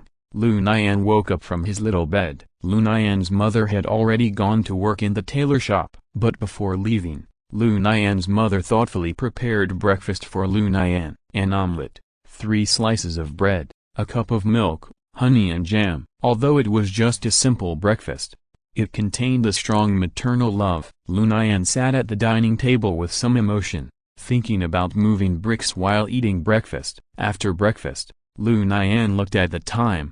It was almost 9 o'clock. Lu Nian immediately changed into casual clothes and prepared to go out to find a job. Just as Lu Nian was changing clothes, a voice suddenly came from next door shouting for help. Lu Nian's neighbor is a black old lady in her 60s. Lu Nian usually calls her Mrs. Henry. On weekdays, Mrs. Henry takes good care of Lu Nian. Sometimes, Lu Nian's mother can't go home on time to cook dinner because she works overtime at night, so Mrs. Henry will let Lu Nian have dinner at her home. When Lu Nian heard Mrs. Henry's cry for help, he rushed out without saying a word. Lu Nian saw from the window that Mrs. Henry was being beaten by a black youth. Lu Nian immediately rushed in and grabbed the black youth. "Asshole, how dare you hit Mrs. Henry?" The black youth looked at the frail Chinese youth in front of him, who was able to lift him up. He was shocked beyond words. Lu Nian punched the black youth in the stomach without saying anything. The black youth immediately covered his stomach in pain, knelt on the ground, and his mouth twitched. Lu Nian ignored the black youth and ran over to help Mrs. Henry up. "Mrs. Henry, are you okay?"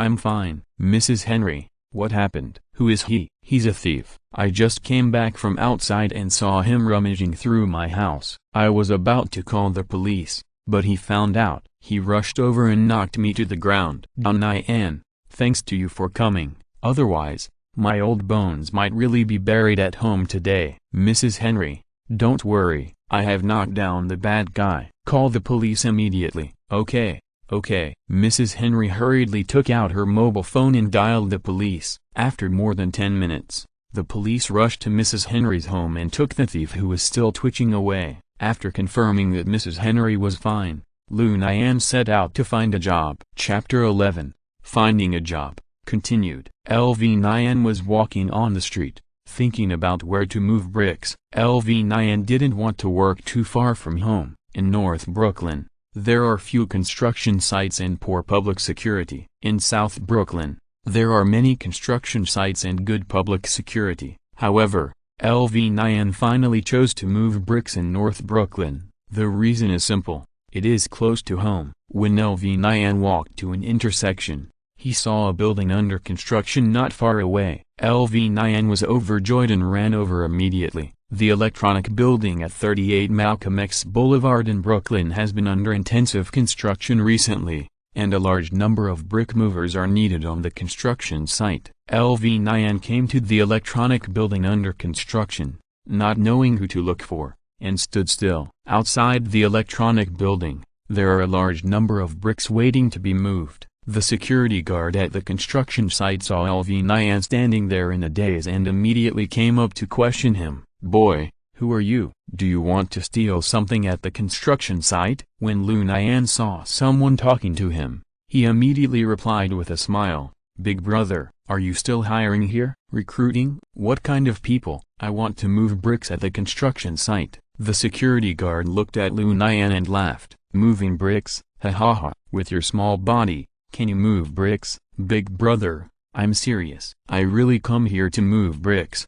Don't look at my small body, but I'm strong. I can take on 2 people." "Boy, don't mess around here. You'd better leave."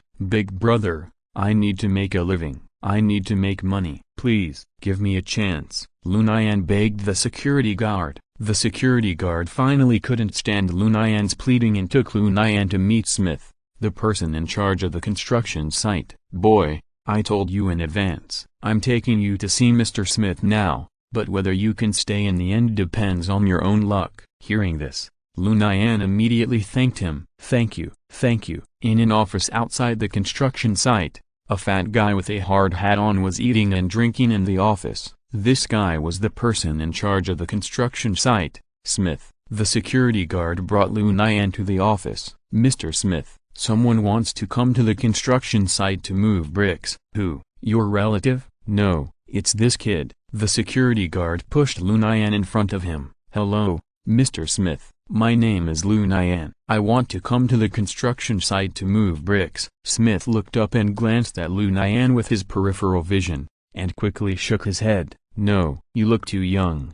I can't let you stay." "Mr. Smith, I have been strong since I was a child. 1 person can do the work of 2 people. Just keep me." "Oh, you? 1 person can do the work of 2 people?" "Yes, it's true. If Mr. Smith doesn't believe it, I can go out and prove it now." "Okay, then I'll go out and see." "You'd better not lie to me." "A normal person can move 5 bricks at a time." Lu Nian said that he could do the work of 2 people, which means he had to move 10 bricks at a time. Lu Nian and Smith came outside. "Boy, start your show." "Okay, Mr. Smith." Lu Nian counted out 10 bricks without saying anything and moved them in one breath. With Lu Nian's current physical fitness, moving 10 bricks was effortless. Lu Nian wanted to show off his ability, so he ran around in front of Smith holding 10 bricks. "Mr. Smith, did you see that?" "I'm fine." "Yeah, you are very strong, but how long can you move?" "As long as you can." "Okay, then you can stay." "Thank you,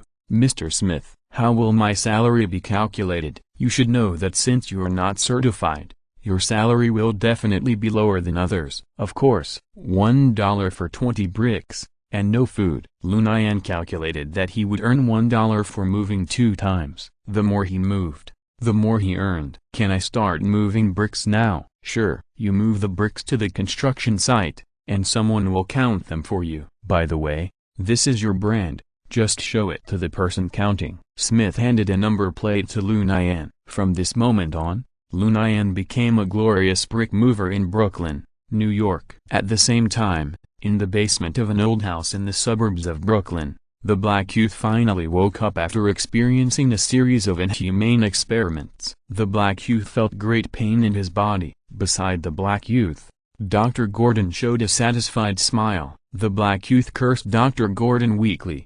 You bastards, I curse you, you will not die well. Dr. Gordon didn't care when he heard it. Ha ha ha. You should thank me, your arms and wrists were broken before, and I helped you get a new life.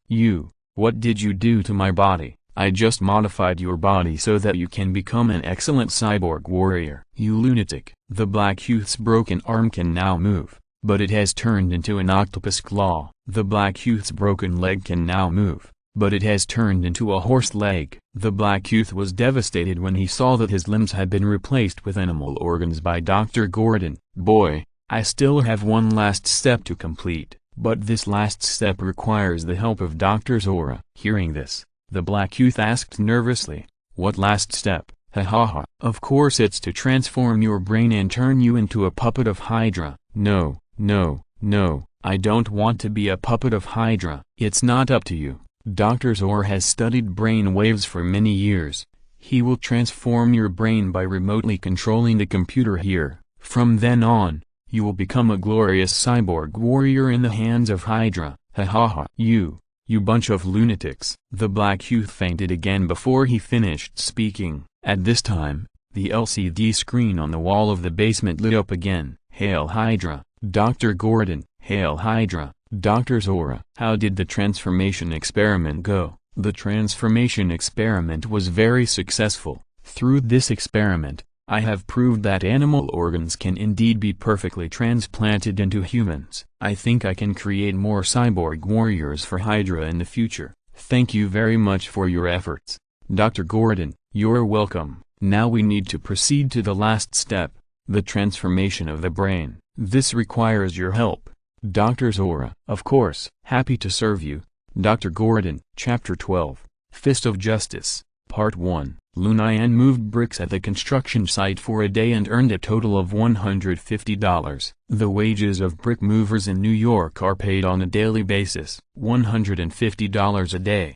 $4,500 a month, and $54,000 a year. The minimum standard for the middle class in the United States is an annual income of $35,000. As long as Lu Nian insists on moving bricks every day, then Lu Nian will gloriously become a member of the American middle class. Getting rich by moving bricks is definitely not a dream. In the evening of the same day, Lu Nian dragged his slightly tired body back home. Although Lu Nian's body is different from that of ordinary people, after a whole day of high-intensity brick-moving activities, Lu Nian felt a little tired. When Lu Nian returned home, Lu Nian's mother had not returned home yet. Lu Nian took off the dirty clothes on his body and threw them into the washing machine. After that, Lu Nian lay on the bed, thinking about his future. Until 5 o'clock in the afternoon, Lu Nian's mother still did not return home. At this time, Mrs. Henry knocked on the door of Lu Nian's house. Nian,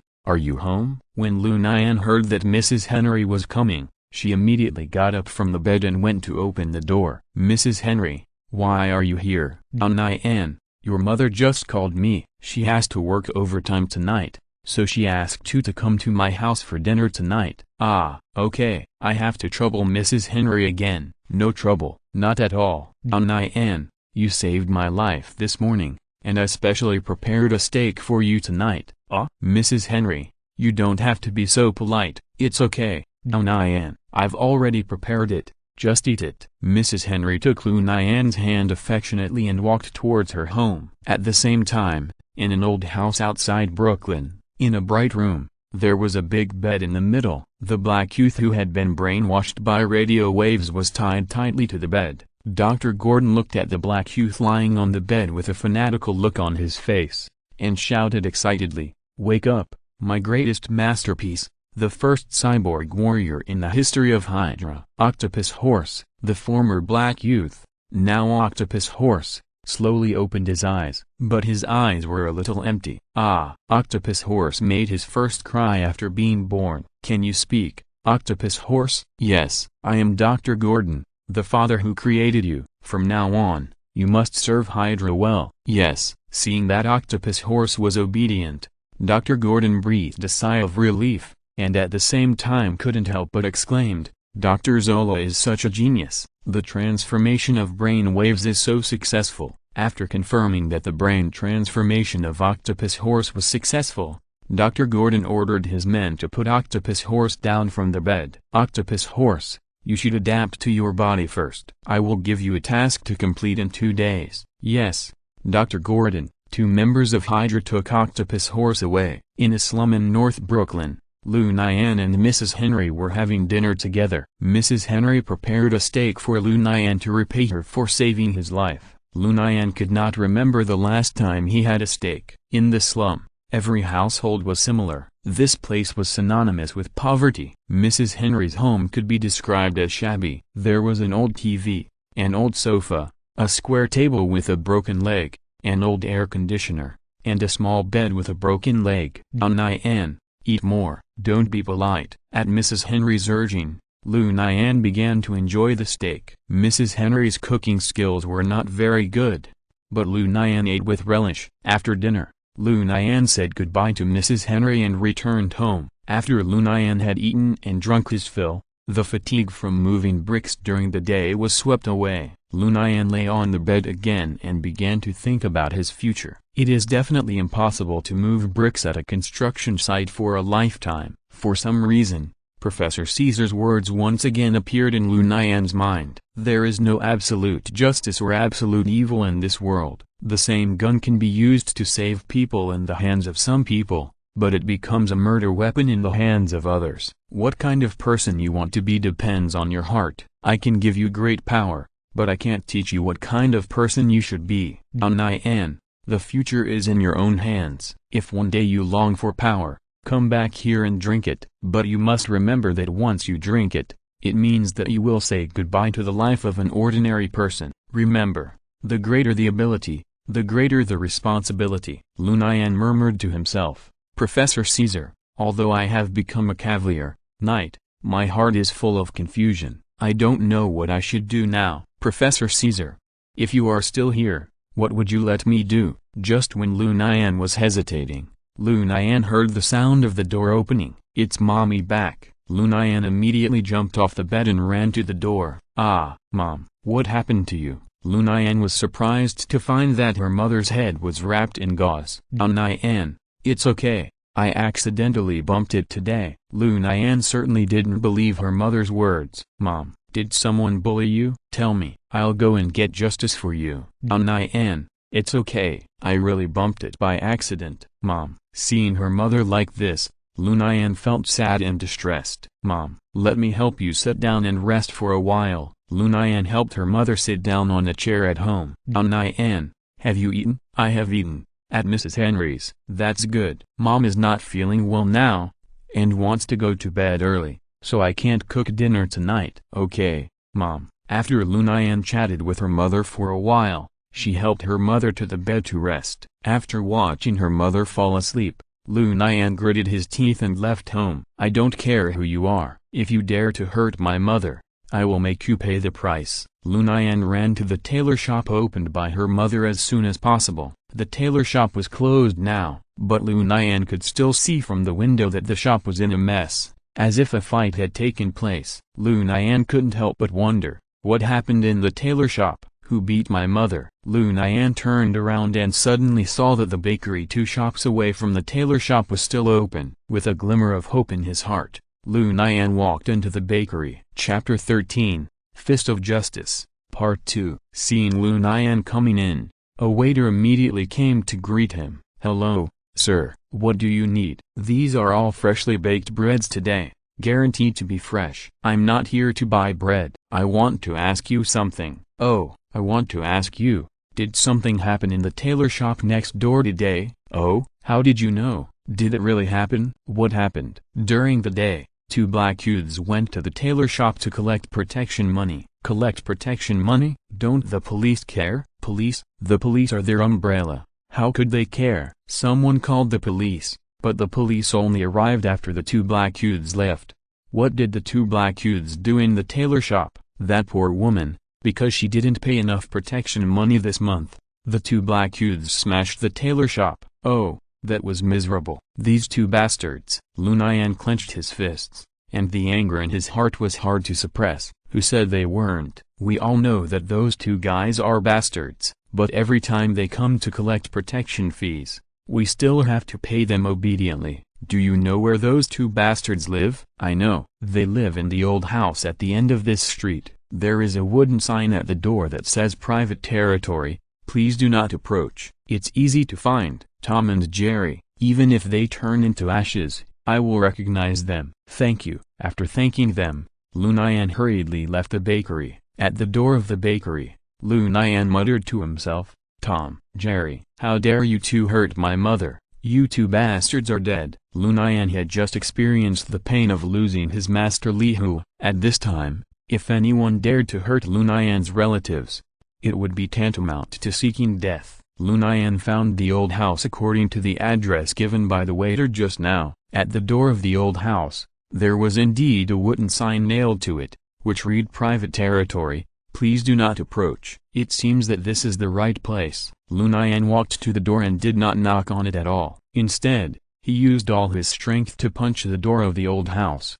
The door of this old house is a wooden door. Because of Tom and Jerry's notoriety, everyone in this area knows it, so no one would be stupid enough to take the initiative to find trouble with them. But today, someone made an exception. Bang! The wooden door was blown away by Lu Nian's punch and fell to the ground. Tom and Jerry were playing Xbox on the second floor. The sound of the door being blown away scared the two guys. Tom, what's the sound? I don't know. It's so scary. Why do I feel so cold in the house all of a sudden? Yes, it is now January, the coldest time of the year in New York. Lu Nian broke the door, and the cold wind blew directly into the house, freezing Tom and Jerry shivering. At this time, Tom and Jerry also reacted. Tom, something is wrong. Why do I feel like someone broke our door just now? Yeah, I have the same feeling. Let's go downstairs and take a look. Jerry grabbed his coat and ran downstairs. Tom followed closely behind.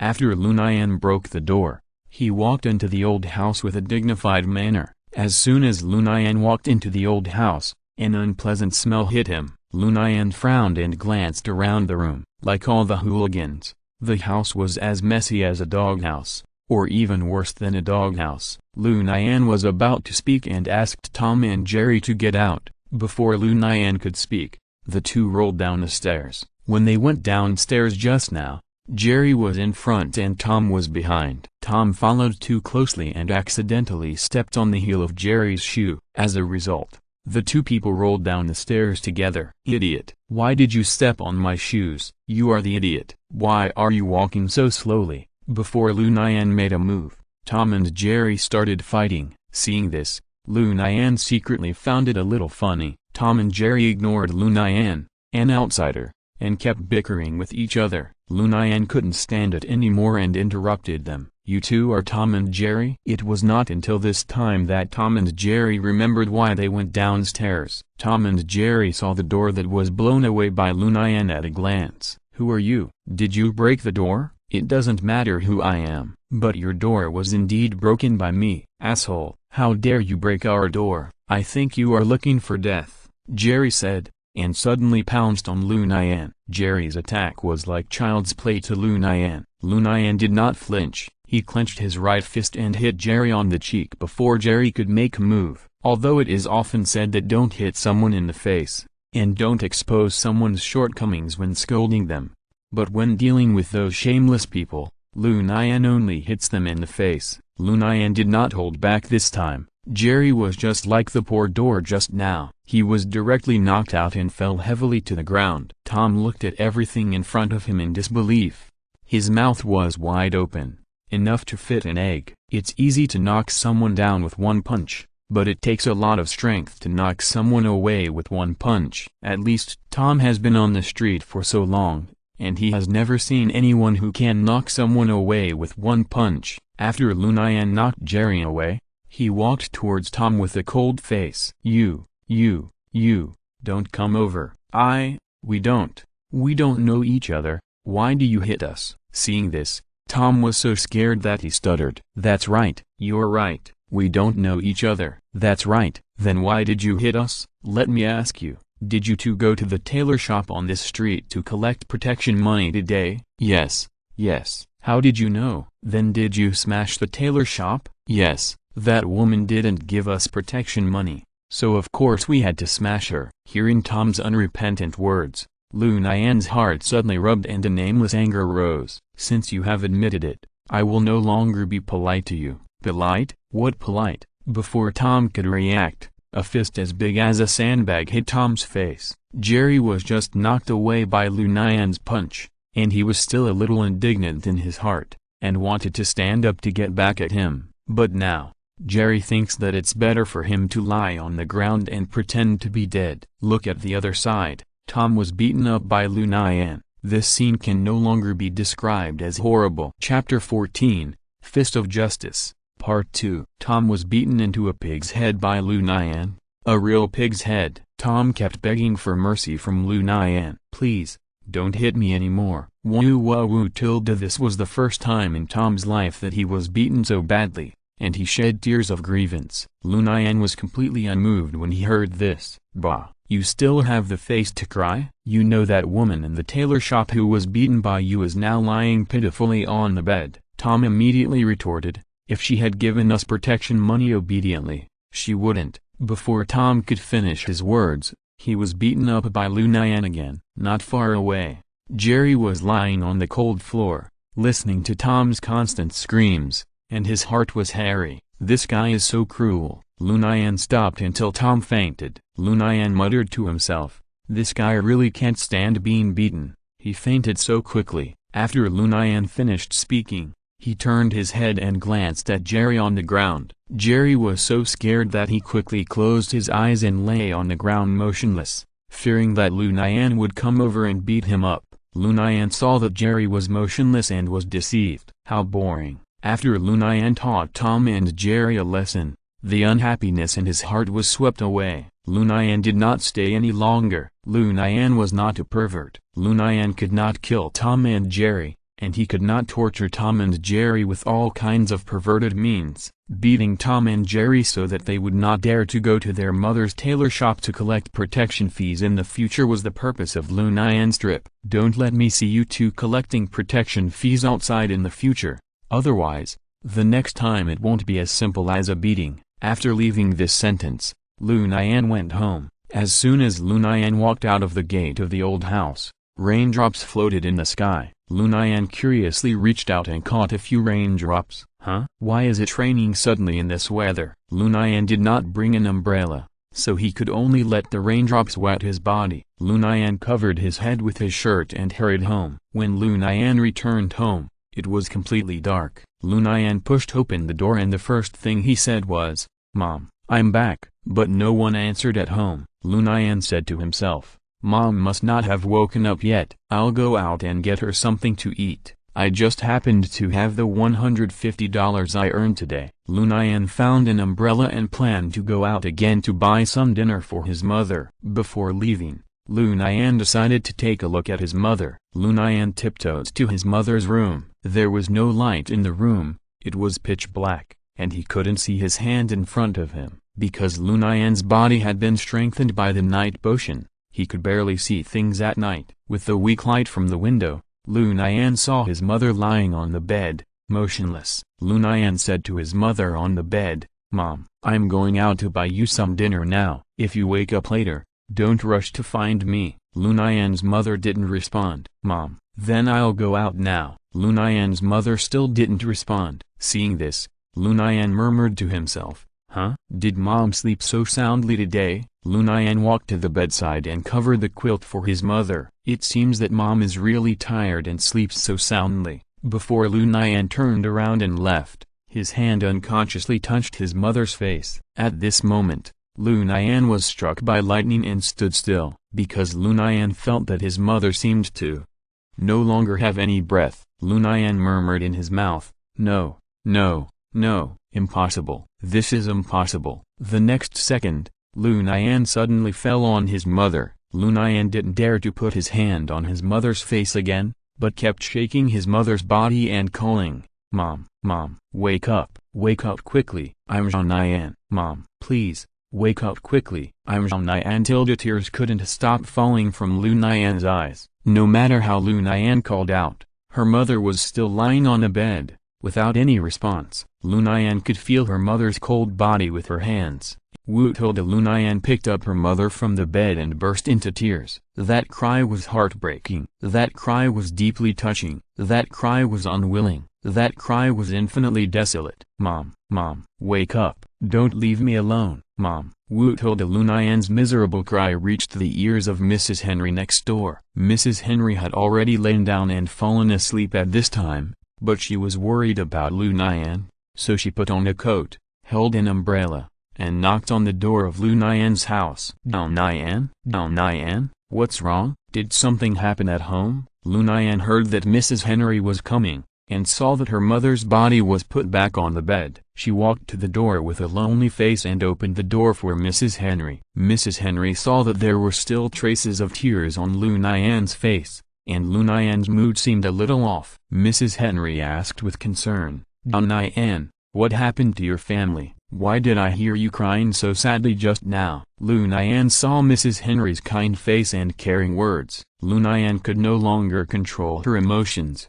and went forward to hug Mrs. Henry tightly, crying, "Mrs. Henry, my mother is dead. Wu Tilda, my mother is dead. Wu Tilda." Mrs. Henry was shocked to hear the bad news, but Mrs. Henry was a person who had seen the world after all, and she quickly got used to the news. Mrs. Henry gently patted Lu Nian's back and comforted him. "Good child, don't cry, don't be sad. Your mother went to heaven to enjoy happiness in advance. Good child, you still have me." After hearing what Mrs. Henry said, Lu Nian couldn't help but burst out of tears in her eyes like a spring. "Mrs. Henry, I don't have a mother anymore." Wu Tilda. Mrs. Henry Tilda. "Good boy, be good, be strong, you still have me." That night, Mrs. Henry stayed at Lu Nian's home and accompanied Lu Nian silently all night. Lu Nian hugged her mother's body and cried all night. After experiencing this blow, Lu Nian seemed to have grown up overnight. Lu Nian's face no longer had the youthfulness and innocence of the past,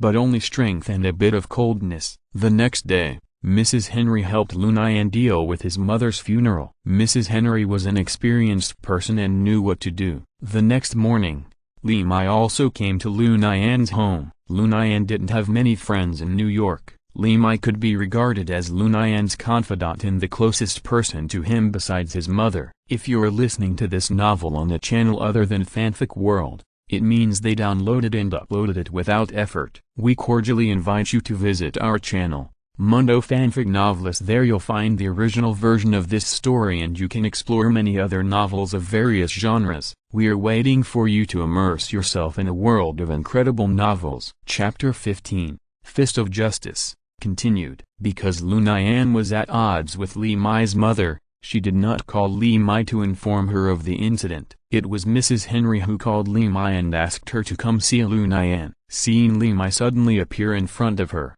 Lu Nian's tears could not stop flowing again. Lu Nian threw herself into Li Mai's arms and choked up and shouted, "Sister Mai, my mother is gone." Li Mai had just lost her father, and now suddenly seeing that Lu Nian had also lost her mother, Li Mai's heart was touched in the softest place. Li Mai hugged Lu Nian tightly, without saying a word, letting Lu Nian act like a spoiled child in her arms. When Lu Nian calmed down, she persuaded Li Mai, "Sister Mai, you don't have to accompany me. Master's body was just cremated yesterday, and you should stay at home to accompany Master's wife more now. Lu Nian, Auntie just left, and you need someone to accompany you the most now." "Sister Mai, I'm fine, I can hold on." With Lu Nian's insistence, Li Mai left reluctantly. Lu Nian had been dependent on his mother for so long, and now suddenly he was left alone. Lu Nian could not accept this reality. The body of Lu Nian's mother was sent to Downstate Hospital,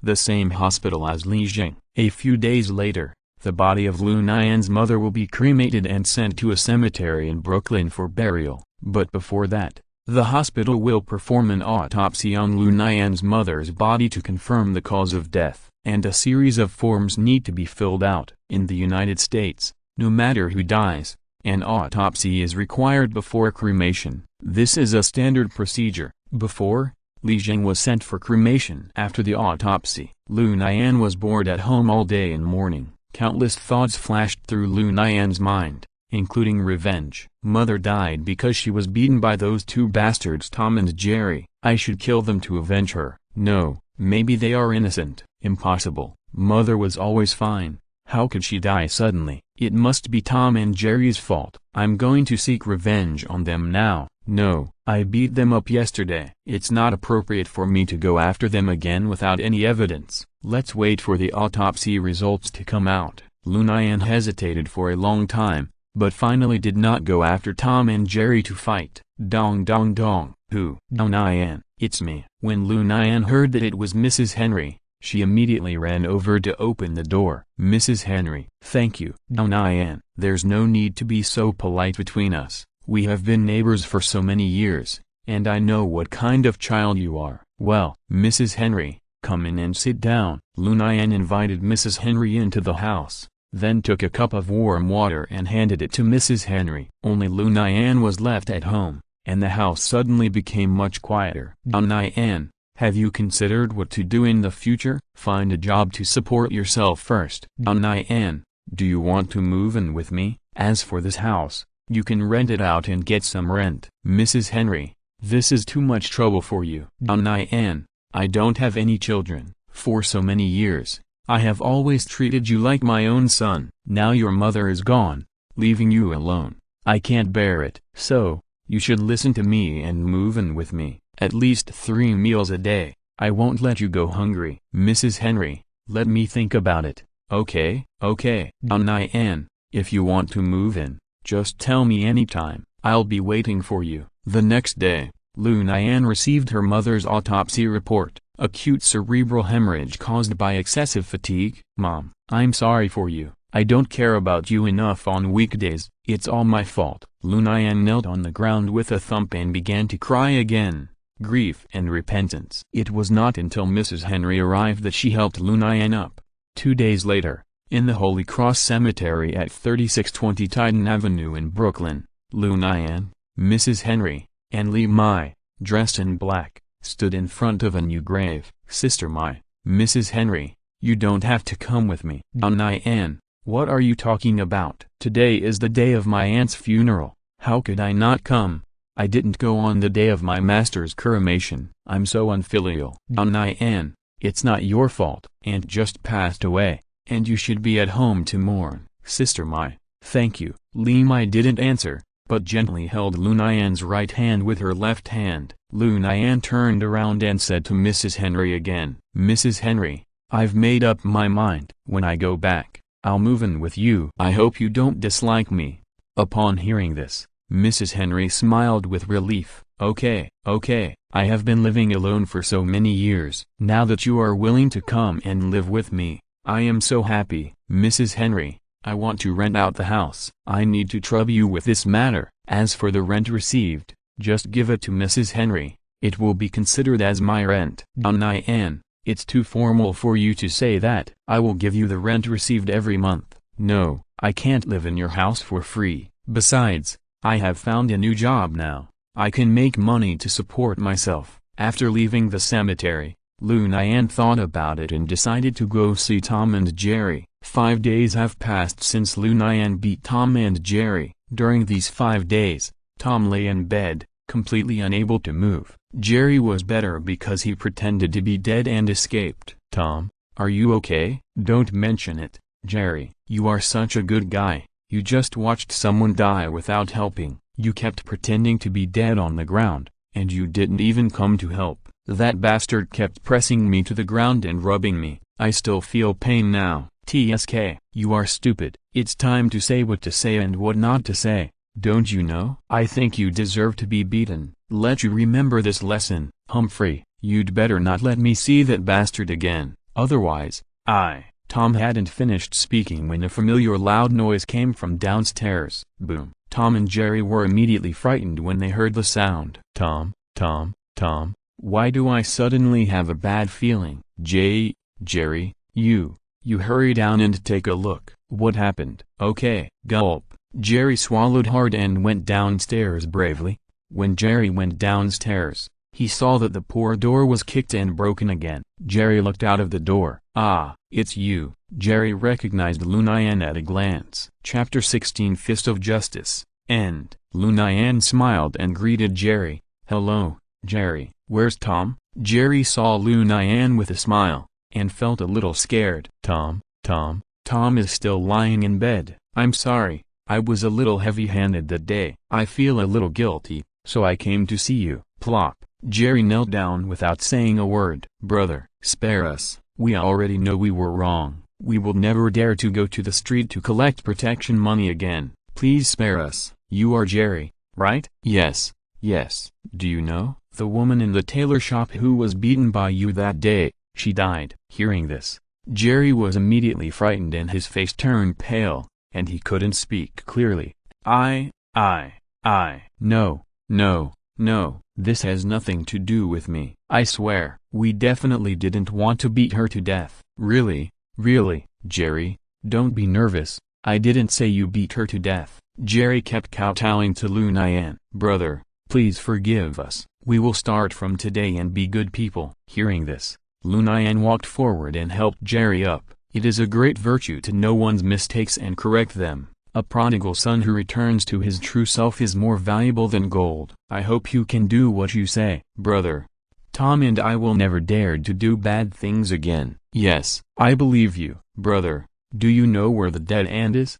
I want to go to pay homage to her with Tom. Lu Nian patted Jerry on the shoulder and comforted him. Haha, it's good that you have this heart. In fact, the dead end is my mother. Hearing this, Jerry knelt down again in fear. Brother, I didn't know. I really didn't know. Brother, spare me. Jerry kept kowtowed to Lu Nian and begged for forgiveness. Lu Nian had to pull Jerry up from the ground again. I've already said it before. You didn't beat her to death. Don't be afraid. Huttled big brother. Don't call me big brother. I'm much younger than you and Tom. I'm only 16 years old this year. Jerry's jaw almost dropped when he heard that Lu Nian was only 16 years old. Big brother, are you really only 16 years old? How is it possible? You're so powerful at 16, you can blow down the door? Jerry glanced at the door lying quietly on the ground with lingering fear. Okay, I'm glad to know that you are okay. Let Tom take good care of his injuries. If nothing else, I'll leave first. At this moment, a strange idea suddenly emerged in Jerry's mind. Jerry suddenly spoke up and stopped Lu Nian, who was about to walk out. Big brother, wait, don't go. Lu Nian turned around curiously and asked, what, do you have anything else to do? Big brother, Tom and I want to follow you in the future. What, follow me? Lu Nian was surprised to hear what Jerry said. Jerry wanted to follow him even though he was a minor. Yes, we will follow you in the future. Hearing this, Lu Nian fell silent. Seeing Lu Nian's silence, Jerry knelt down for the third time with a thump. Brother, just lead us. We promise that we will follow your lead in the future. Lu Nian said with some embarrassment. Haha, I can't even support myself now. How can I lead you to? Brother, just leave this kind of small matter to Tom and me. We can. Jerry was about to say go out and collect protection money, but the words stopped immediately when they came to his lips. Do you want to continue to go out and collect protection money? No, big brother, don't get me wrong. I swear, I absolutely don't have that idea. How many years have you and Tom been hanging around here? To answer your question, 6 years. Haha. So, you have been collecting protection money here for 6 years? No, only 4 years. The person who collected protection money here before was a Mexican named Fat Pig. Fat Pig? Where is he now? 2 years ago, he left New York because he offended Kingpin. Oh, Lu Nian pretended to understand immediately. Then the next second, Lu Nian asked a question that Jerry found difficult to answer. Who is Kingpin? Brother, haven't you heard of Kingpin? No, Kingpin is the underground emperor of New York. He is the most powerful boss in New York and even in the United States. In other words, Kingpin is a big villain. What the boss said is right. Kingpin is a big villain, and he's a very bad one. I know, Kingpin. I remember this name. Jerry, Take me upstairs to see Tom." "Okay, boss." Jerry immediately stood up from the ground, hurriedly walked in front, leading the way for Lu Nian. "Tom, look, who's here?" Tom looked in the direction of the voice, and Lu Nian came into his sight with a smile on his face. Lu Nian smiled and greeted Tom. "Tom, I haven't seen you for a few days. Are you okay?" It's you. It's really you." "Jerry, save me. You can't pretend to be dead this time and leave me alone." "Tom, the boss is not here to seek revenge on you. Don't be afraid." "Huh? Boss?" "Yes, I just told the boss. From now on, he is our boss." "Tom, you should have no objection, right?" Tom pointed at Lu Nian and asked Jerry in surprise. "Do you recognize him as our boss?" "Yes." "Tom, if you don't want to recognize me as the boss, I won't force you." Hearing this, Tom immediately shouted excitedly, No, boss. Tom, will follow you from now on. You will be my only boss from now on." Lu Nian became the boss of Tom and Jerry. The three men have loved each other since then and started a legendary life. Lu Nian gave this small group of three a name that he thought was very domineering, the Fist of Justice. Fist of Justice? This name sounds so old-fashioned.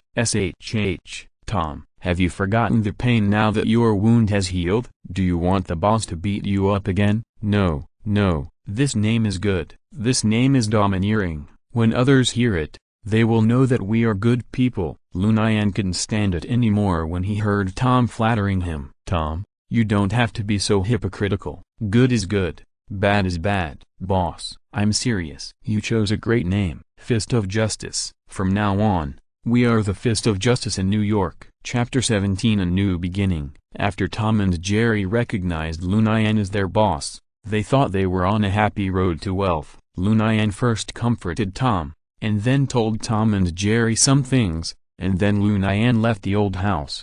When leaving the old house, Lu Nian couldn't help but sigh. Tom and Jerry beat Lu Nian's mother because of the protection fee, which indirectly led to the death of Lu Nian's mother. But Lu Nian did not hate Tom and Jerry for this. Although Lu Nian had thought about it many times in his mind that he wanted to beat Tom and Jerry to death to avenge his mother, Lu Nian is a very self-controlled person. Even when facing the real murderer of his father, Lu Nian just handed him over to the police. Lu Nian will not let any bad guy go, but he will not wrongly accuse anyone, no matter whether the person is a bad guy or a good guy. Tom and Jerry, after all, were just unintentional mistakes. The mother suffered a sudden cerebral hemorrhage due to excessive fatigue accumulation. "Oh, I don't know if what I did today is right or wrong." Tom and Jerry are not bad by nature. If they can really turn over a new leaf in the future, I will not be in vain as the boss. Lu Nian returned to Mrs. Henry's house. Mrs. Henry's house is exactly the same size as Lu Nian's. However,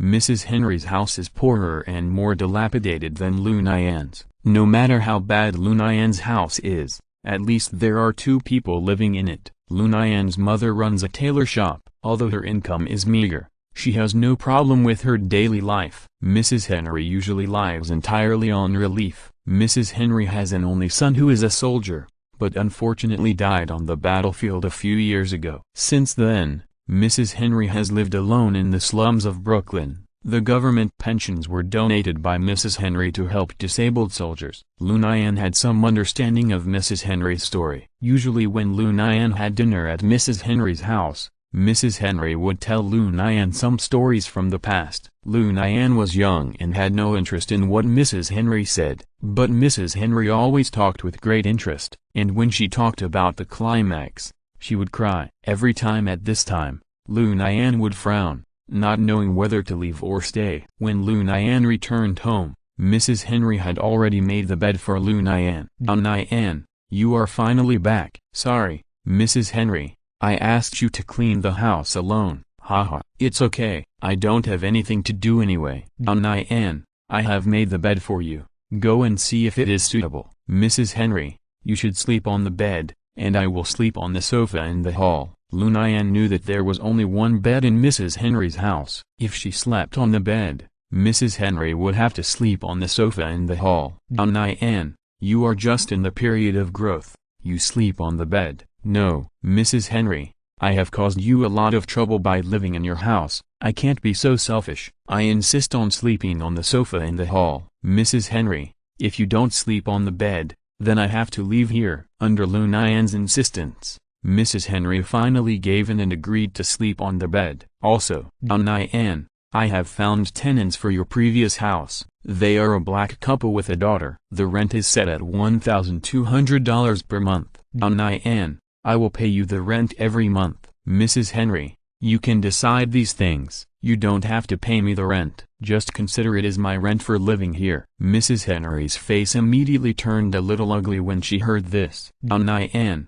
I let you live in my house, not to collect your rent." "I know." "Lu Nian, don't talk about this issue anymore. The rent is settled. I will pay you every month in the future." Seeing that Mrs. Henry was angry, Lu Nian didn't dare to dwell on this topic anymore. Lu Nian nodded silently to show his agreement. The next morning, Lu Nian climbed up from the broken sofa. Lu Nian opened his eyes and looked around. He felt familiar and strange. At this time, a familiar voice came in. "Lu Nian, are you awake? Get up quickly. I'm preparing breakfast for you." "Thank you, Mrs. Henry." "You're welcome." After Mrs. Henry finished speaking, she turned around and continued to prepare breakfast. Lu Nian looked at Mrs. Henry's back, feeling a lot of emotions in her heart. Although Lu Nian lost her mother, she now has a new relative. Lu Nian went to the gloomy toilet to Washington. Gulu tilde puff. Lu Nian brushed her teeth and looked in the mirror. Lu Nian suddenly found that she looked so haggard in the mirror. Since her mother passed away,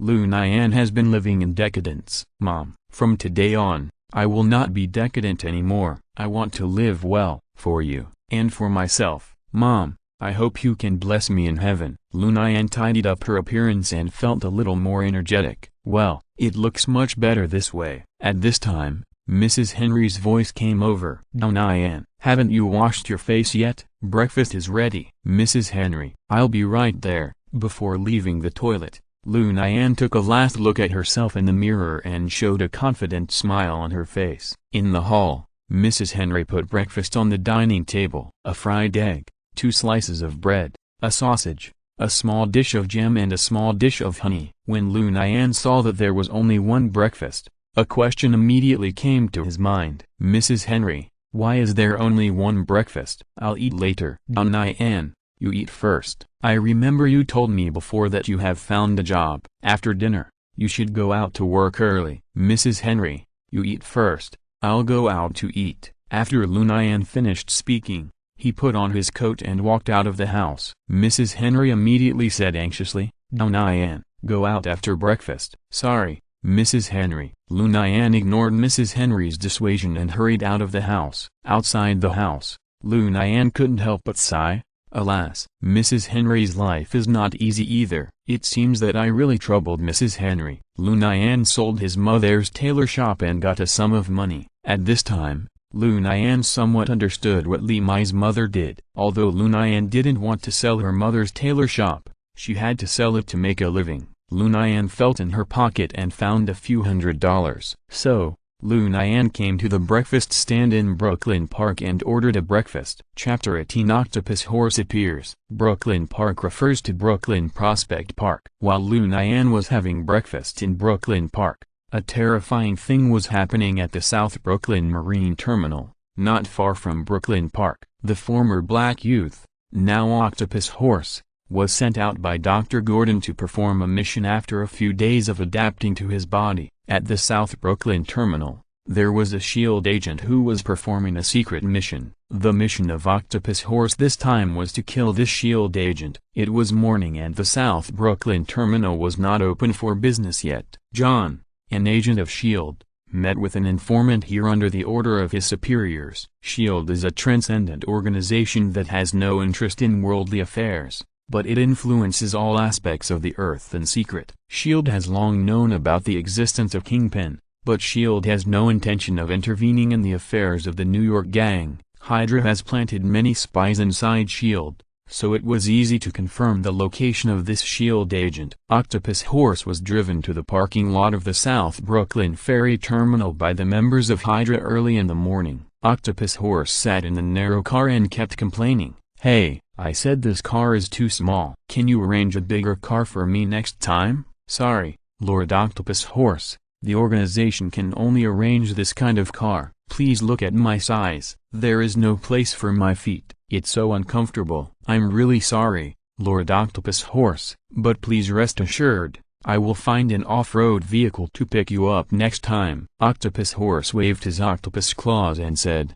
Humphrey, you ordinary people are really troublesome. If Dr. Gordon hadn't ordered me to come by car, I would rather run here to complete the task. After the transformation, the octopus horse's running speed is about the same as that of a horse, which can reach 40 kilometers per hour. After Lu Nian took the night potion to stimulate his potential, his running speed reached 15 meters per second, which is equivalent to 54 kilometers per hour. Therefore, Lu Nian's running speed is a little faster than that of the octopus horse. Master Octopus Horse, I think the time is almost up, and the target should have arrived. I have hacked all the nearby surveillance cameras, so you can rest assured to carry out the mission. Very good. Then I will go and kill that guy now. Hee. I wish Master Octopus Horse a successful start and immediate success. Of course. The octopus horse got out of the car and stretched his muscles first. It's still more comfortable outside the car. You can move around as you want. After that,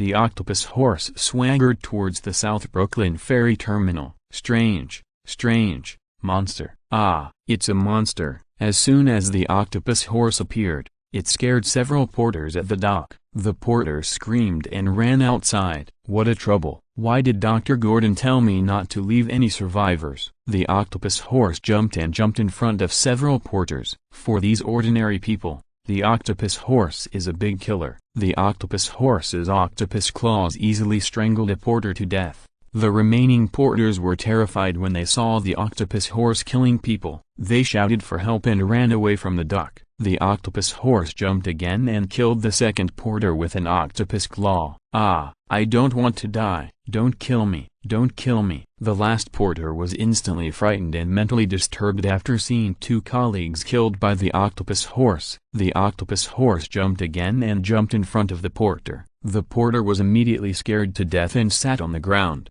Don't come over. Don't come over, you monster. The porter grabbed something and threw it at the octopus horse. Unfortunately, it was useless. The octopus horse waved his octopus claws casually and threw ha. Struggle in vain in front of me, ordinary people. The octopus horse seemed to enjoy this kind of frightening evil taste. Octopus horse grinned and walked towards the porter sitting on the ground. Ah, the porter couldn't stand the stimulation and suddenly screamed and fainted. Octopus horse walked to the porter, kicked the porter's body casually, and then said with a bored face, Huh? You fainted like this? You are so lucky. Octopus horse suddenly raised his left foot and stepped hard on the porter's chest. Puff. The porter spurted out a mouthful of blood, then his head tilted and he died. Next, it's time to get down to business. Octopus horse walked towards the depths of the dock. The shield agent was smoking next to a container deep in the dock. The shield agent looked down at his watch from time to time. That guy is so slow. At this time, a voice suddenly came over. Are you waiting for someone here? Damn it, you are finally here. The shield agent looked in the direction of the voice without thinking. As a result, the shield agent was so scared that he dropped the cigarette in his hand. You, what kind of monster are you? I'll send you to hell. The octopus horse rolled up the shield agent's neck, tightly strangled it, and then lifted it up. Hey, before you die, why don't you let me have some fun? Hee. The shield agent's legs kept kicking in the air, holding the octopus claws on his neck with both hands, and said with difficulty, Who are you? Ha. Listen to me. I am Octopus Horse, a cyborg warrior under Dr. Gordon of Hydra. It is your honor to die in my hands. After the octopus horse finished speaking, he stretched out his other octopus claw and tightly wrapped the shield agent's legs. Then, the octopus horse turned the shield agent sideways. Hee. I hope you can play with me for a while longer. The octopus horse suddenly used its left leg to fiercely kick the shield agent's back. Ah! The shield agent let out a miserable howl. Oh, not bad. You can withstand my attack. Then, let's try and see how many kicks you can withstand. Chapter 19 Work. After killing the shield agent, Octopus Horse quietly left the South Brooklyn ferry terminal. All traces of Octopus Horse's presence were erased, and no one knew what happened at the South Brooklyn ferry terminal. After S.H.I.E.L.D. sent people to investigate the agent's body, they did not find any valuable clues. The only conclusion that can be drawn is that the S.H.I.E.L.D. agent was beaten to death. Every S.H.I.E.L.D. agent is carefully selected and has great skills. Being able to beat a S.H.I.E.L.D. agent to death, it is conceivable that the murderer must be very powerful. After successfully completing the mission, Octopus Horse was sent back to the old house on the outskirts of Brooklyn. Dr. Gordon had received a report from his men in advance. When Octopus Horse returned, Dr. Gordon and his men lined up in the parking lot to greet Octopus Horse. This made Octopus Horse feel flattered. "Octopus Horse, welcome back safely, Dr. Gordon. This is what I should do." "How was it? Did you feel any discomfort during the battle?" "No, I can feel that the octopus claws and horse hooves have been perfectly integrated with my body." "That's good." "Octopus Horse, you should have a good rest first. There will be more important tasks for you to do next." "Hail Hydra." "Yes, Dr. Gordon." "Hail Hydra." Octopus Horse was taken away by 2 Hydra soldiers to rest. Dr. Gordon looked at the back of Octopus Horse and muttered to himself, "The first cyborg warrior has been successful. It's time to consider the next cyborg. But where should we choose the sample of the second cyborg warrior?" Lu Nian disappeared for a week and returned to the construction site to move bricks. Mr. Smith saw Lu Nian coming back and immediately ran over to complain. "You bastard, you stood me up after working for a whole day. I thought you would never come back." "I'm sorry, Mr. Smith, something happened in my family in the past few days, so I can't come to work at the construction site." "What happened?" "My mother passed away." Smith wanted to scold Lu Nian, but after hearing what Lu Nian said, the curse words came to his lips and he couldn't say them. "I'm sorry." "Do you want to take a few more days off?" "No, I'm here to work today." "Okay, I'll take special care of you today. 1.5 times the salary. Keep up the good work." Hearing this, Lu Nian immediately thanked Smith with a grateful face. "Thank you, Mr. Smith." Okay, hurry up and work. The construction period of our construction site is very tight." After Smith finished speaking, he turned around and went back to the office. Facing Smith's back, Lu Nian thanked him loudly again. "Thank you, Mr. Smith." With the stimulation of 1.5 times the salary, Lu Nian moved bricks today and worked particularly hard. While Lu Nian was working hard to move bricks, Tom and Jerry really turned over a new leaf and began to patrol the streets. They received instructions from Lu Nian that as long as there were bad people and bad things on the street, they must stop them as soon as possible. If they really couldn't stop it, they would call Lu Nian for help. After selling his mother's tailor shop, Lu Nian bought a mobile phone as soon as possible. This morning, Tom and Jerry patrolled the streets idly. After lying in bed for a week, Tom was finally able to walk. Tom, who was almost going crazy at home, couldn't wait to pull Jerry to patrol the streets together. "Tom, even if we have to go on patrol, you don't have to be so anxious, right?" "Jerry, you don't understand. I've been lying in bed for a whole week, and I feel like my body is about to rust. If I don't get out and move around, I feel like I'm going to rust to death. It's so cold, and you have to go out on patrol. You must be crazy. Haha. If you keep complaining, I'm going to tell the boss." Humphrey. "But Tom, having said that, if we follow this boss, do you think we will starve to death? We are not allowed to steal, rob, or collect protection fees, and we are forced to be volunteer police officers and patrol the streets. I always feel that our boss is not an ordinary person." "You haven't been beaten by him, so you don't know. When he beat me, I could clearly feel that he didn't use his full strength." "He didn't use his full strength, but he was able to keep me in bed for a week." "If he used his full strength, I'm afraid the two of us combined would not be enough for the boss to fill his teeth." "I feel that following a boss like this will definitely not be a disadvantage." "Tom, you are the smartest. Haha. You're not bad. The first person to recognize him as the boss is you." Tom and Jerry left home, talking and laughing, and came to the street to start today's patrol. What is the most lacking in New York? Crime or criminals? As the largest city in the world, even if the crime rate in New York is low, It cannot withstand the large population base. For example, a small town with a population of 10,000 has a crime rate of 30%,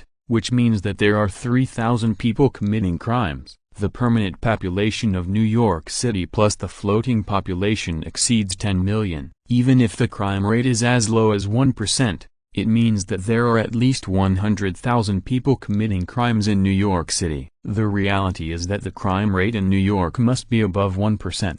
This means that there are at least hundreds of thousands of criminals lurking in New York City. This is definitely a shocking number. This number even exceeds the total population of many cities. With so many lurking criminals, Tom and Jerry's patrol will never be wasted. Soon, Tom and Jerry found a thief committing a crime on the street. Jerry was sharp-eyed and found the thief at the first time. Tom, look, there's a thief over there. Jerry, you go around behind the thief and attack him, and I'll attract his attention from the front. Then we'll attack him from the front and back and catch him in one fell swoop. Okay. Jerry immediately ran into an alley on the side and began to run wildly, turning left, left, and left again. Tom walked up to the thief with courage and backbone. Boy, stop it, huh? Aren't you Tom, the boss of this street? Don't try to get close to me. I don't know you. Although one of us is a thief and the other is a protection fee collector, we are in the same business after all. There's no need for you to cause trouble for me,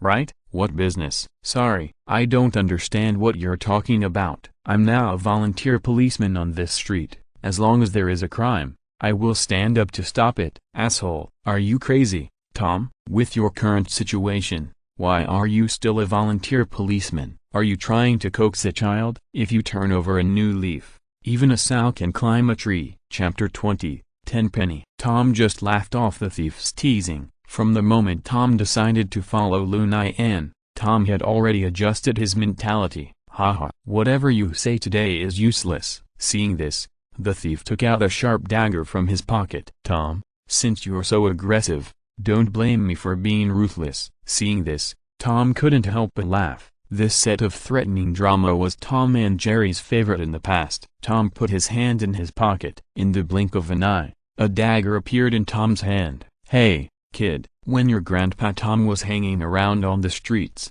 you didn't even know where you were. Humphrey, you are too naive to play this kind of ruthless tricks with me. When the thief saw Tom also took out a weapon, his momentum immediately weakened by 3 points. Brother Tom, please let me go this time. I will never come to this street to steal again. Sorry. If it was before, I would definitely turn a blind eye, but now, I have followed a new boss who hates evil. Sorry, brother, I will hand you over to the police. Damn it, don't think I'm easy to bully. The thief made up his mind and prepared to rush towards Tom with a dagger. At this critical moment, Jerry fell from the sky. Bang! Jerry kicked the thief unceremoniously from behind. The thief immediately fell to the ground, and the dagger fell to the side. Jerry quickly picked up the dagger. The thief turned around and saw Jerry. Jerry, you are so mean. You actually attacked me from behind. You are stupid. Who can you blame? Don't you know that Tom and I are inseparable? Tom smiled and said to the thief, what do you think? Are you going to continue to resist? Hearing this, the thief lowered his head, sighed, and said, hey, I admit defeat today. Seeing this, Tom took out his mobile phone and called the police. Just when Tom and Jerry thought that the thief had completely given up resistance, an accident happened. Although the thief lowered his head, his hand quietly went into his pocket. In the thief's pocket, there was the last life-saving prop, lime powder. Tom and Jerry were standing there chatting, and they didn't notice the thief's little move at all. Sizzled, the thief suddenly sprinkled lime powder on Tom and Jerry. Tom and Jerry were caught off guard and were sprinkled with lime powder. Tom and Jerry covered their eyes in pain. The thief took the opportunity to escape. Tom, are you okay? What is this? I can't see. It looks like lime. This bastard, he actually used such a despicable method. Tom and Jerry took some effort to clean up the lime powder, but just in case, the two of them went to the hospital for a checkup. After confirming that there was no problem, Tom and Jerry were relieved. That bastard, I'm going to find him. Forget it, Tom. New York is so big. Where can we find him? But I won't give up. I won't give up either. But what can I do? He ran away a long time ago. When Tom and Jerry returned to the street, there was another troublesome matter to deal with. Tom had just called the police to catch a thief, and now the thief is gone, so the police naturally want to find trouble with Tom. Hey, where's the thief? He ran away. He ran away? Are you kidding us? The thief attacked us with lime powder and then ran away. Do you think I will believe you two? I think you two are itching for trouble. You dare to call the police falsely. We didn't call the police falsely. We really caught a thief just now. Where's the thief? The thief ran away. Didn't we explain it just now? Humphrey, we can't have come here in vain. You two can do whatever you want. The policeman who came to catch the thief was called Tenpenny, a rogue policeman in Brooklyn, New York, and also the umbrella of Tom and Jerry. It was obvious that Tenpenny was trying to blackmail Tom and Jerry with his words. Tom and Jerry looked at each other. What should we do? Tom, Jerry, what else can we do? Give it to him. Tenpenny is a policeman. We can't beat him. Should we ask the boss to come and help? The boss is not a god.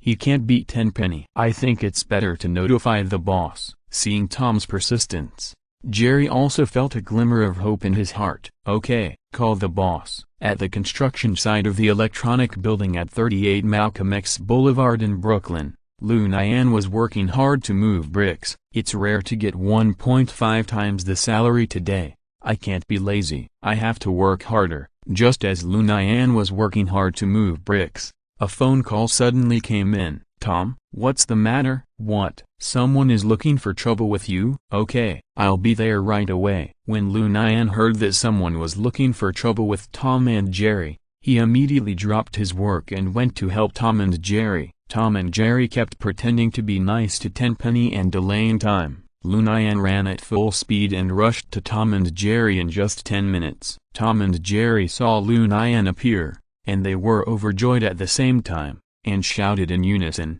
"Boss, you are finally here." Lu Nian saw Tenpenny at a glance. Tenpenny also saw Lu Nian at a glance. Tenpenny heard Tom and Jerry calling Lu Nian boss, and his eyes immediately lit up, and he regarded Lu Nian as a fat sheep. Lu Nian asked Tom, "What's going on? Why are there policemen?" "Boss, this policeman wants to blackmail us." Lu Nian heard this, and his face was full of black lines. "Why didn't you explain this kind of thing clearly on the phone just now?" "Boss, I was afraid that if I told you, you wouldn't come."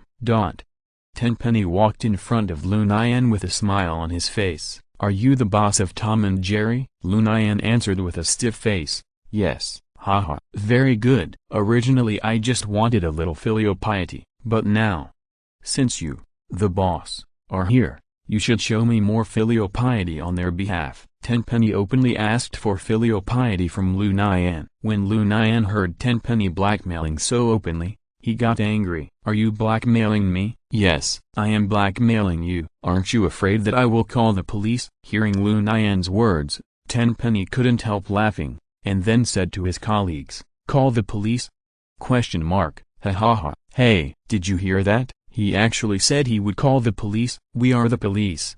What can you do if you call the police?" "I don't believe the police in New York. They are all assholes like you." "Humphrey, then just call the police and see." Lu Nian didn't believe it, took out his mobile phone and called the police, saying that someone was blackmailing him. As a result, "Hello, this is Tenpenny." "What? Someone called the police, and in my area." "Okay, I'll be there right away." After Tenpenny hung up the phone, he looked at Lu Nian with a joking look on his face. "Boy, did you see that? Even if you called the police, I'd still be the one to come." Chapter 21. The second sample. Tom and Jerry, standing beside Lu Nian, could not help but sweat for Lu Nian. Tom and Jerry knew Tenpenny's usual character very well. It was difficult to describe Tenpenny as despicable and shameless. "If you know what's good for you, just hand over the filial piety obediently. If you don't know what's good for you, I don't mind sending you to jail for a few days." Tenpenny issued a final ultimatum to Lu Nian. Hearing this,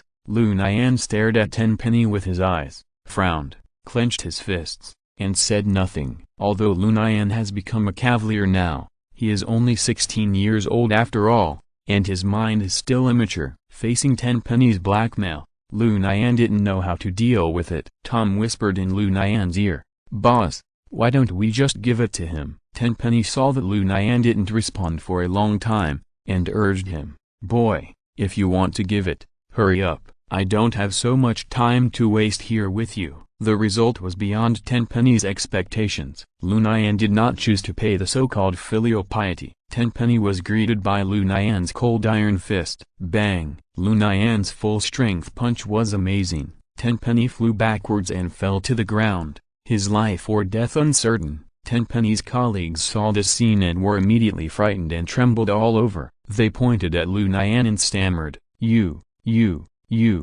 dare to attack the police. You don't come over. You stand still. Lu Nian didn't care about the police's thoughts and walked straight over. Lu Nian thought, it's one thing to hit one, and it's the same to hit two. These two policemen are not good people. Today, I'll just go all out. Teach them both a lesson. Let them start anew in the future. Bang! Lu Nian punched with all his strength again. This policeman, like Tenpenny just now, flew backwards. He fainted on the ground, and his life or death was unknown. Tom and Jerry were secretly happy to see Lu Nian teach Tenpenny and his companion a lesson, but at the same time, the two of them had a little worry in their hearts. "Boss, it's good that you taught Tenpenny a lesson, but I'm afraid it will cause some unnecessary trouble." "It doesn't matter. Anyway, it's done. If they come to trouble you again in the future, you can just blame me." Lu Nian's words made Tom and Jerry feel warm in their hearts. "Boss,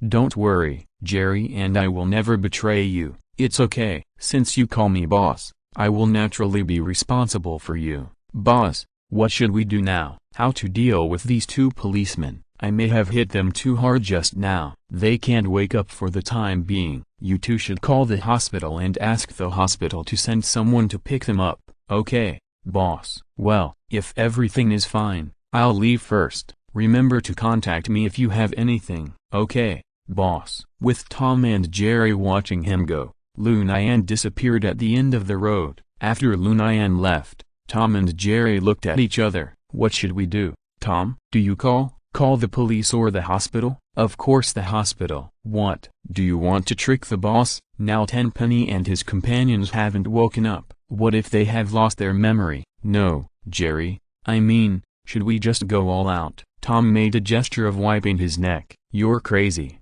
No matter how bad Tenpenny is, he's still a New York policeman. We'll be in big trouble if we do this. Not to mention us, the boss will be in trouble with us." Tom fell silent after hearing Jerry's words. Tom looked at Tenpenny and his companions with hatred. "These two bastards have exploited us a lot in the past few years." "I know, I hate them too, but we can't do anything illegal." "Humphrey, these two bastards are really lucky." Tom took out his cell phone and called the hospital. Soon, an ambulance appeared and took Tenpenny and his companions away. Lu Nian returned to the construction site and continued to move bricks. At the same time, Octopus Horse received a new task from Dr. Gordon, a tainted witness protected by SHIELD hid in a corner of Brooklyn, and Octopus Horse was ordered to kill the tainted witness. The tainted witness was a traitor of the Hydra organization. He had some information about the New York Hydra organization. Once this information fell into the hands of SHIELD,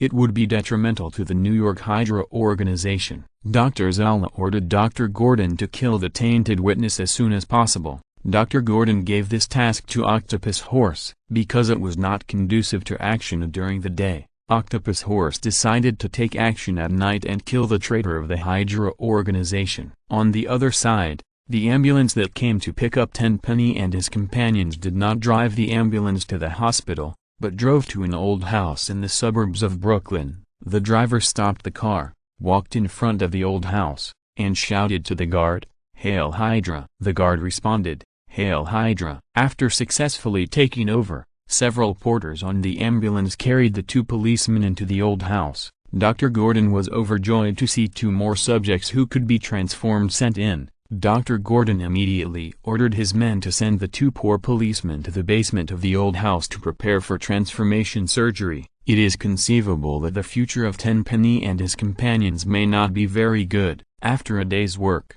Lu Nian returned to Mrs. Henry's house exhausted. Lu Nian earned a total of $300 on this day's work. Although Smith's promise of a five-fold salary contributed to this, Lu Nian also worked very hard today. When Lu Nian returned home, it was already 6:30 and it was already dark. Mrs. Henry was at home and had already prepared a steaming hot dinner for Lu Nian. When Mrs. Henry saw Lu Nian coming back, she immediately greeted him with a smile. "Nian, you are finally back. Hurry up and wash your hands and have dinner." "Mrs. Henry, have you been waiting for me?" "No, I just finished cooking." Lu Nian glanced at the dining table. The dinner dishes were very simple. A plate of mashed potatoes, a piece of cake, and a bowl of onion soup. Lu Nian didn't say anything and went to the bathroom to wash his hands silently. After Lu Nian washed his hands, he went to the dining table with Mrs. Henry to eat. "Nian, did you work well today?" "Not bad."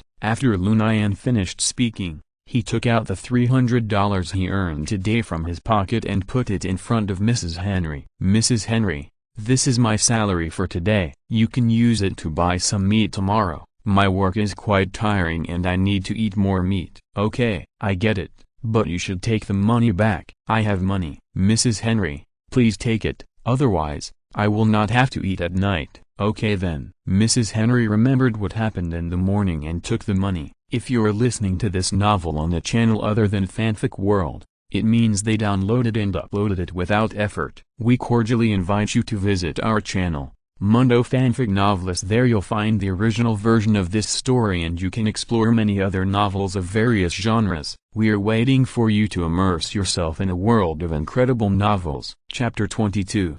First encounter with Octopus Horse. Lu Nian and Mrs. Henry were chatting while eating dinner. Next door to Mrs. Henry's house, a black couple was playing with their daughter in Lu Nian's house. The family was having a great time. No one knew that danger was approaching the family quietly. At 7 o'clock that night, a black SUV stopped at the entrance of the slum. "Master Octopus Ma, this is it." "I know, you wait for me here, I'll be back soon." "Yes, Master Octopus Ma." As luck would have it, the black man who rented Lu Nian's house was the traitor that Hydra was chasing. Octopus Ma came to eliminate the traitor on the orders of Dr. Gordon. "It's too dark here. It's really not suitable for me to move around." Although Octopus Ma's body had been transformed by Dr. Gordon, his eyes were still the same as those of ordinary people. In the dark, it was difficult for Octopus Ma to see objects clearly. After walking through the dark and narrow passage, Octopus Ma finally entered the slum. Octopus Ma followed the map and found the traitor's home. Facing the iron gate,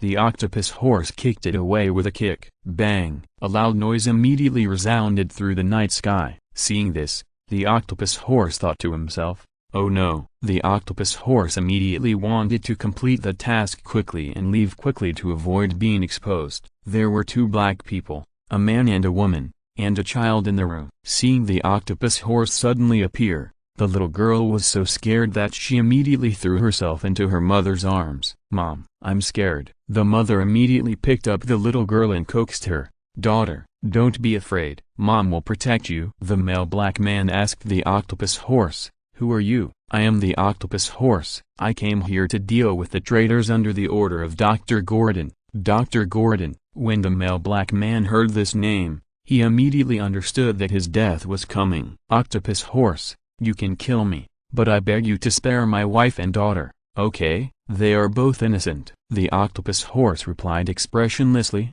"I'm sorry, anyone who sees my true face will be killed." The black man was ashen when he heard this. Immediately, the black man burst out with great strength. He raised a broom and bravely rushed towards the octopus horse. He wanted to protect his wife and daughter. However, the octopus horse was merciless. Facing an ordinary person, the octopus horse killed effortlessly. The octopus horse kicked the broom off with one foot, and then the octopus claws rolled up and tightly wrapped around the black man's neck, and lifted the black man up. Woo, woo, woo, woo. The black man was lifted up by the octopus horse, holding his neck with both hands, while his feet were kicking there weakly. 10 seconds later, the black man suffocated to death. The octopus horse threw the black man's body away, and then turned his head and walked towards the black woman and the little girl. The black woman saw her husband being killed by the octopus horse, and she covered her mouth with one hand in sorrow,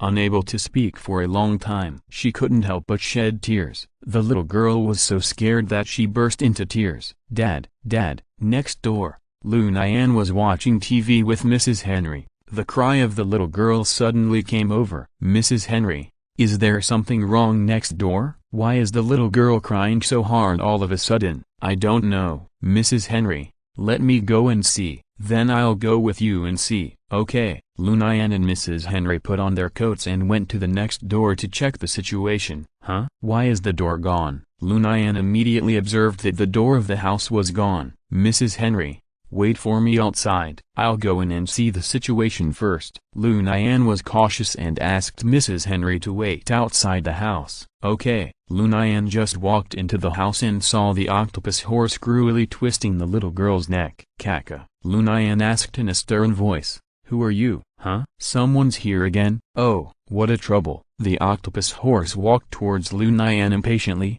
wanting to kill him to silence him, but this time, the octopus horse didn't succeed so easily. The octopus horse's octopus claws swung towards Lu Nian, trying to strangle Lu Nian's neck. Lu Nian was quick-witted and stretched out his hands to grab the octopus claws. Seeing this, the octopus horse couldn't help but exclaimed, "Oh, you can actually grab my hand?" Lu Nian grabbed the octopus claws and couldn't help laughing. "Ha ha ha, can you call this thing of yours a hand? Are you laughing at me, Lord Octopus Horse?" "Octopus Horse? Your name is Octopus Horse?" "Yes, my name is Octopus Horse." It was not until this time that Lu Nian had the time to examine the octopus horse. The octopus claws, combined with the horse legs, looked like a beast. "It's the octopus horse. It's your honor to die in my hands." After the octopus horse finished speaking, it flew up its horse legs and kicked towards Lu Nian's stomach. Lu Nian's reaction speed was also very fast. He immediately flew up his legs and fought the octopus horse head-on. Lu Nian could see that the octopus horse was very strong. Lu Nian had never met a suitable opponent before, and he didn't dare to fight as he pleased, so he didn't know where his limit was. Now that he finally had a suitable opponent, Lu Nian wanted to try out his real fighting power. Bang! The human leg and the horse leg collided violently in midair. Lu Nian's body shook, his hand shook, and he released the octopus claws. However, the octopus horse did not take the opportunity to sneak attack Lu Nian with the octopus claws, because the octopus horse was also affected by the recoil. It took a few steps back. The octopus horse stared with his big eyes and said in disbelief, "You can actually take my kick." Lu Nian wanted to tease the octopus horse. Lu Nian also pretended to be surprised and said, "You can actually take my kick." The octopus horse was really angered by Lu Nian. "Damn it, are you teasing me? Octopus horse, show your true ability. Stop testing me." "Okay, you asked for it." The octopus horse waved its octopus claws and pounced fiercely at Lu Nian. Lu Nian had learned martial arts and responded calmly. In a sense,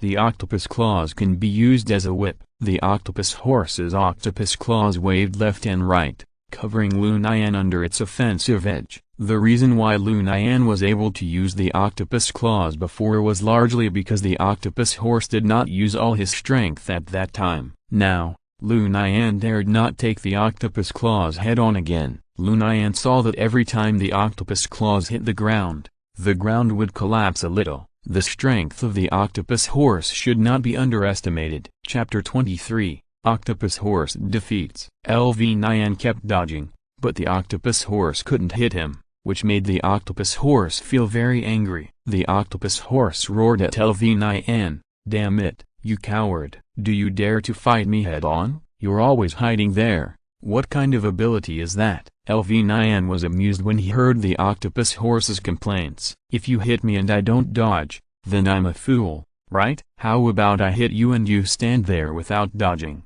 Asshole, you dare to make fun of Uncle Octopus Horse? I'll show you." The offensive in the hands of the octopus horse instantly became more fierce, but LV Nian's reaction speed was always a little faster than the attack speed of the octopus horse. Every time at the critical moment, Lu Nian successfully dodged the attack of the octopus horse. Although Lu Nian was dodging, he was also secretly observing the offensive routine of the octopus horse. When the offensive routine of the octopus horse was almost touched by Lu Nian, it was time for Lu Nian to launch a counterattack. Swish! The octopus horse's octopus claw swung towards Lu Nian's head again. This time, Lu Nian did not simply dodge. After the attack, the octopus claw would be retracted by the octopus horse immediately. Lu Nian seized this opportunity and grabbed the octopus claw that was about to be retracted with his own hands. The enemy's advantages are often also disadvantages. The enemy's strengths are often also weaknesses. When fighting,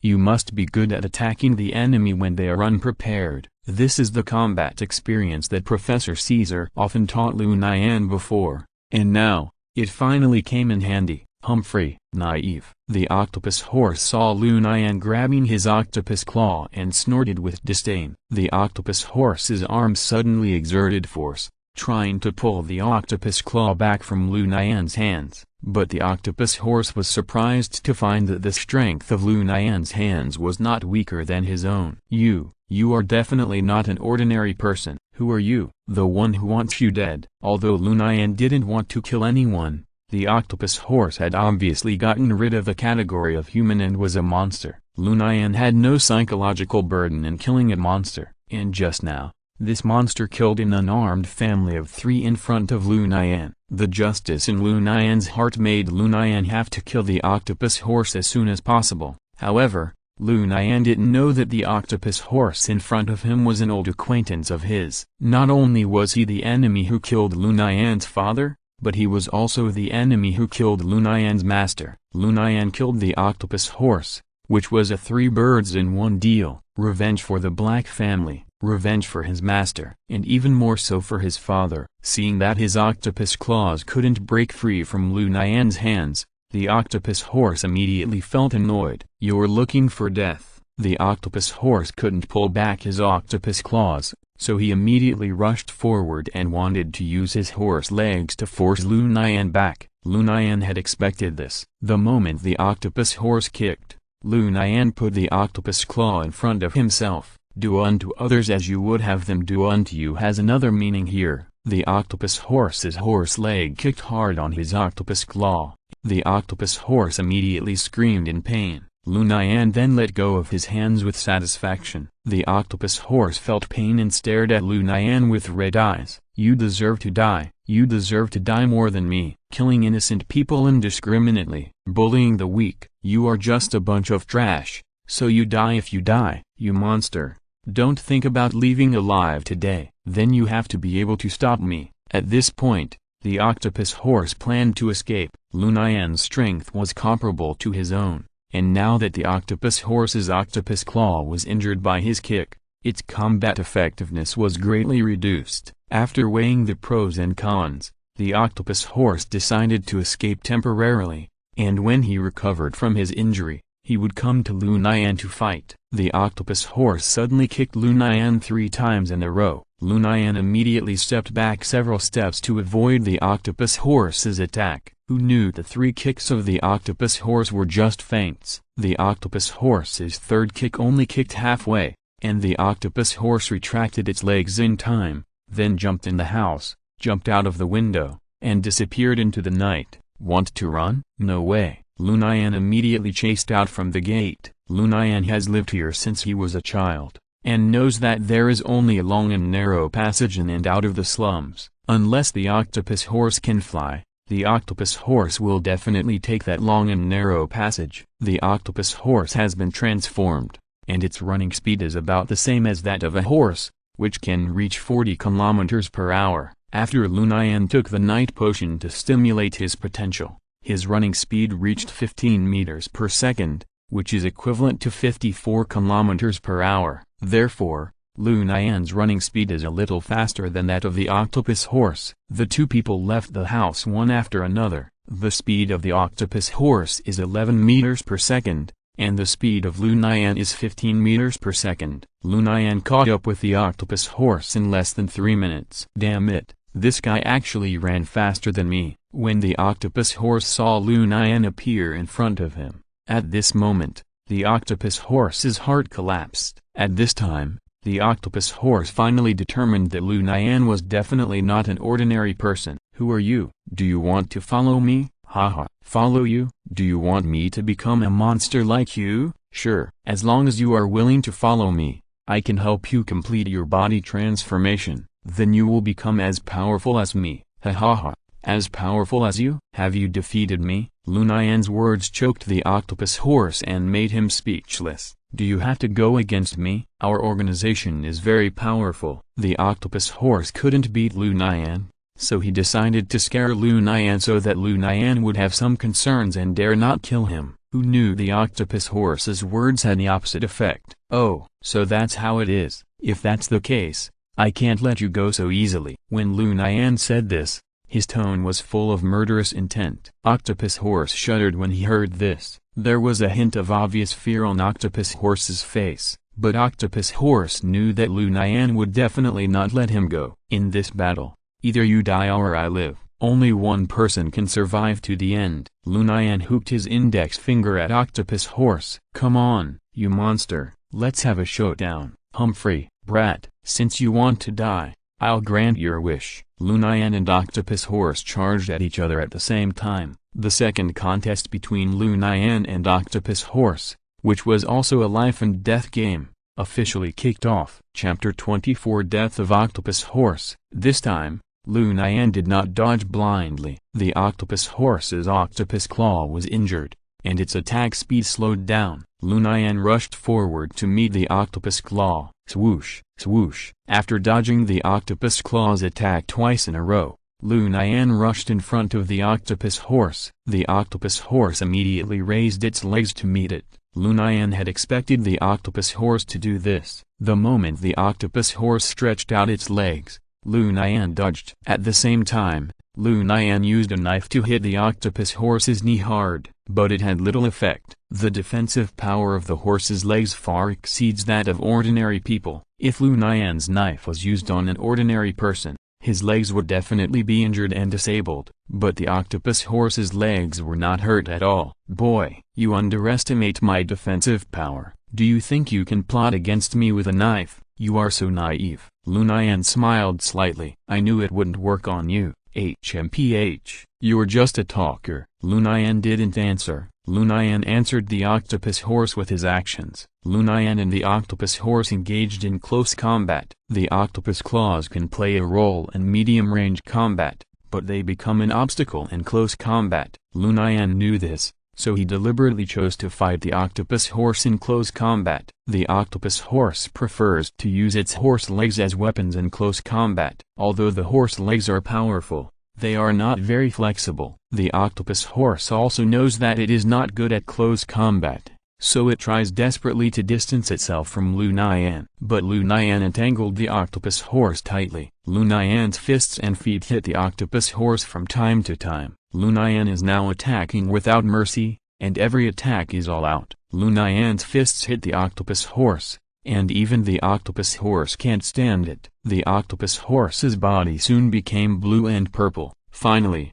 the octopus horse couldn't stand this kind of frustrating battle anymore, and at the same time, he couldn't stand the pain in his body either, so he begged for mercy from Lu Nian. Please let me go. I will give you a benefit. HMPH. Now that you can't beat me, you remember to beg for mercy from me? I tell you, this is impossible. I want revenge for the family of 3 who died in vain. Why are you doing this? Why do you have to go against us for those 3 ordinary people? Join us. As long as you are willing to join us, I promise you that you will have everything. Money, as much power as you want. As long as you want, we can talk about it. Sorry, I'm not interested in what you said. I just want to kill you now and uphold justice. The octopus horse sneered at what Lu Nian said. Justice? How much is the justice you speak of worth? If I'm not mistaken, you should live in this slum, right? You uphold justice. Does anyone give you money? Does anyone thank you? Does anyone look up to you? No, none of that. No matter what you do, you are just a stinky boy living in the slums. This society can't accommodate you. It can't accommodate the justice you speak of. Only me, only we, can accommodate people like you. Do you understand? The words of the octopus horse deeply hurt Lu Nian's heart. Although Lu Nian didn't want to admit it, the words of the octopus horse were a realistic portrayal of this society. If Lu Nian kills the octopus horse now, no one will be grateful to Lu Nian. I don't understand. No, you understand. So, please don't kill me. There is no point in doing that. You should follow me. We are the same kind of people. We are different from ordinary people. We have powerful power, and we should enjoy different treatment. When facing the threat of death, the octopus horse's language talent soared, and he was eloquent, trying to persuade Lu Nian to go along with him. But, while the octopus horse was chattering, Lu Nian suddenly punched the octopus horse in the heart. The octopus horse covered his chest in pain and couldn't speak. The octopus horse was too self-righteous. When the octopus horse was talking, the door was wide open, and he didn't expect Lu Nian to launch a surprise attack. Lu Nian succeeded in one blow, and immediately launched several fierce killing moves at the octopus horse, each of which was fatal. Poor octopus horse. He couldn't even say a word. There was nothing he could do except stand there and take the beating. At this time, Lu Nian was secretly curious in his heart. Why is this guy so lucky? If it was an ordinary person, he would have died long ago with that punch just now. It seems that monsters can't be judged by common sense. The octopus horse is now not far from death. The octopus horse is not only covered with wounds, but also has been continuously attacked by Lu Nian with heavy punches on all the vital parts of his body. If it weren't for the fact that octopus horse's vitality was too strong,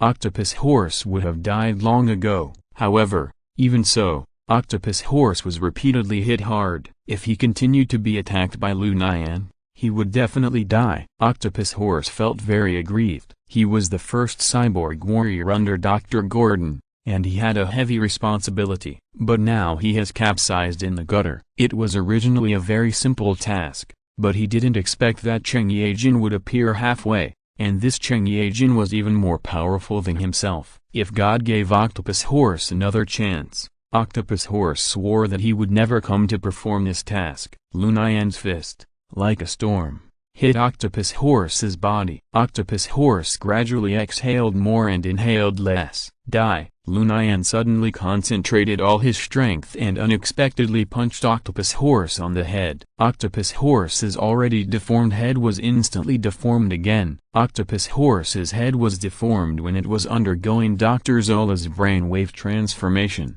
The body of the Octopus Horse lay quietly on the ground, motionless. Seeing this, Lu Nian walked carefully to the side of the Octopus Horse and kicked it twice, but the Octopus Horse did not respond. Dead? Just when Lu Nian was not sure whether the Octopus Horse was dead or alive, a scene that surprised Lu Nian happened. Suddenly, a fire burst out from the Octopus Horse's body, wrapped the Octopus Horse's body, and then burned it to ashes. This was Dr. Gordon's trick. Dr. Gordon was afraid that his cyborg technology would be stolen by others, so when he was cyborging, Dr. Gordon installed a self-immolation device on each cyborg. As long as the cyborg died, the self-immolation device would automatically start and burn the body to ashes. Lu Nian saw that the body of the Octopus Horse was burned, and there were no valuable clues left at the scene. Lu Nian thought about it and decided to go home first. Chapter 25 Mutants. In an old house in the suburbs of Brooklyn,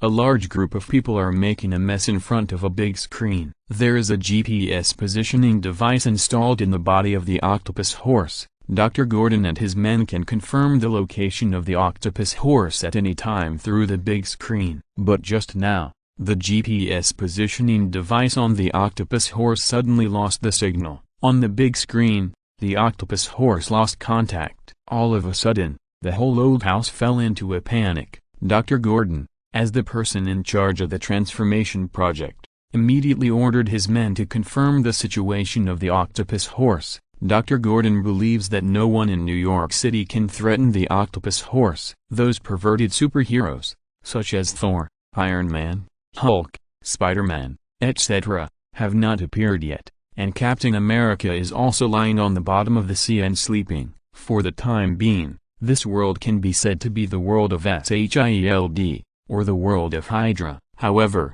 there is a special group of people who have begun to emerge during this period, that is, mutants.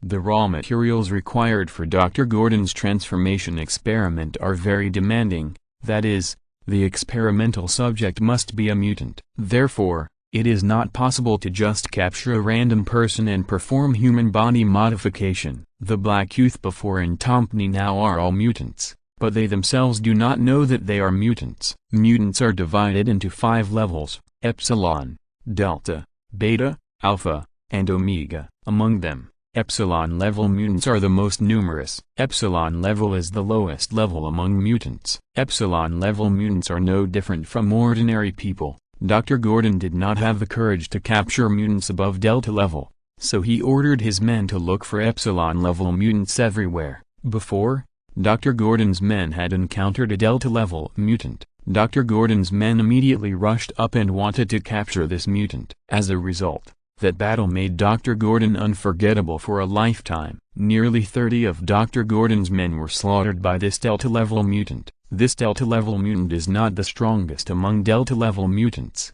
but he is strong enough to deal with ordinary people. The reason why Dr. Gordon conducted human transformation experiments was because he had seen powerful mutants before. Dr. Gordon's men quickly confirmed the reason why Octopus Horse lost its GPS signal. Dr. Gordon's men rushed to the place where Octopus Horse lost the signal last to check. At the scene, they found traces left after Octopus Horse self-immolated. Dr. Gordon almost fainted on the spot when he heard the bad news. Octopus Horse was Dr. Gordon's first successfully transformed experimental subject. Octopus Horse was like Dr. Gordon's child. Now that Octopus Horse is dead, Dr. Gordon is as sad as if his son had died. Who did it? Find out immediately. Dr. Gordon gave this order in anger, but the long and narrow passage outside the slums had no street lights, no surveillance, and no witnesses. It was even more difficult to track down the cause of Octopus Horse's death. The only thing they could confirm was that Octopus Horse was killed after completing the mission. Based on the intelligence obtained,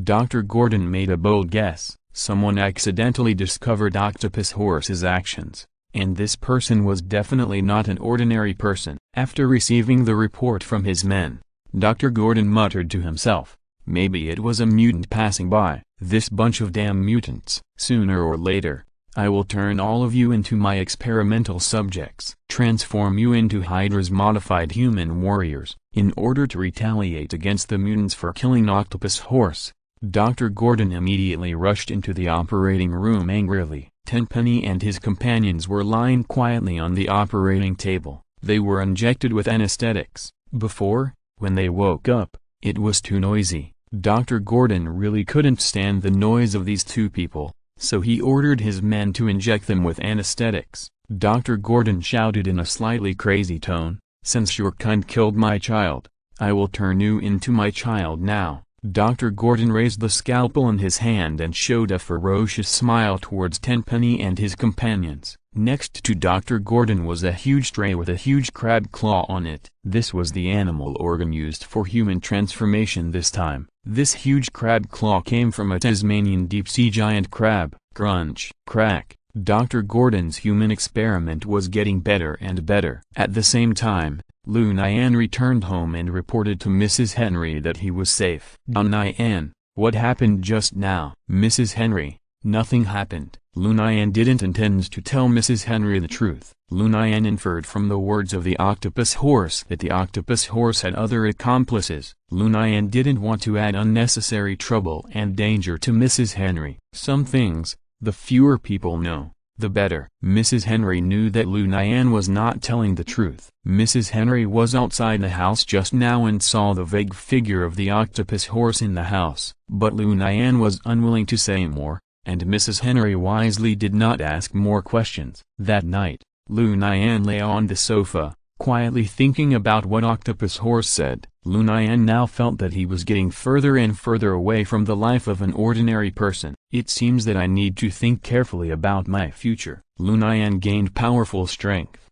but lost his master and his mother. Lu Nian had a strange dream at night. In the dream, Lu Nian met Professor Caesar again. Professor Caesar gave Lu Nian some advice in the dream. The more powerful a person is, the more he or she will enjoy loneliness, solitude and misunderstanding that ordinary people cannot experience. Behind a hero, there is often a history of blood and tears. So, when you embark on this path, you have already destined your life to be different. If one day in the future, you encounter troubles that you cannot solve, return to the secret base under Hanson Place Church, where you will find the answers you want. Time is short, and what I can teach you is really limited. The road ahead can only be walked by yourself. Becoming a cavalier means that you will have unlimited possibilities, but now you are far from reaching that height. Since you have power, don't be content with mediocrity. Only when power is used more frequently will it become stronger. If you just want to be an ordinary person, then you will really become an ordinary person. Professor Caesar said a lot of words without beginning or end, and Lu Nian didn't have time to remember them all in his dream. The next morning, Lu Nian woke up from his dream in a daze and greeted the arrival of a new day. End of this chapter. Thank you very much for reaching the end. Don't forget to like. Looking for more exclusive content and immediate access? Subscribe to our Patreon. Remember, every like, subscription, or donation encourages us to continue. Thanks to everyone. See you in the next video.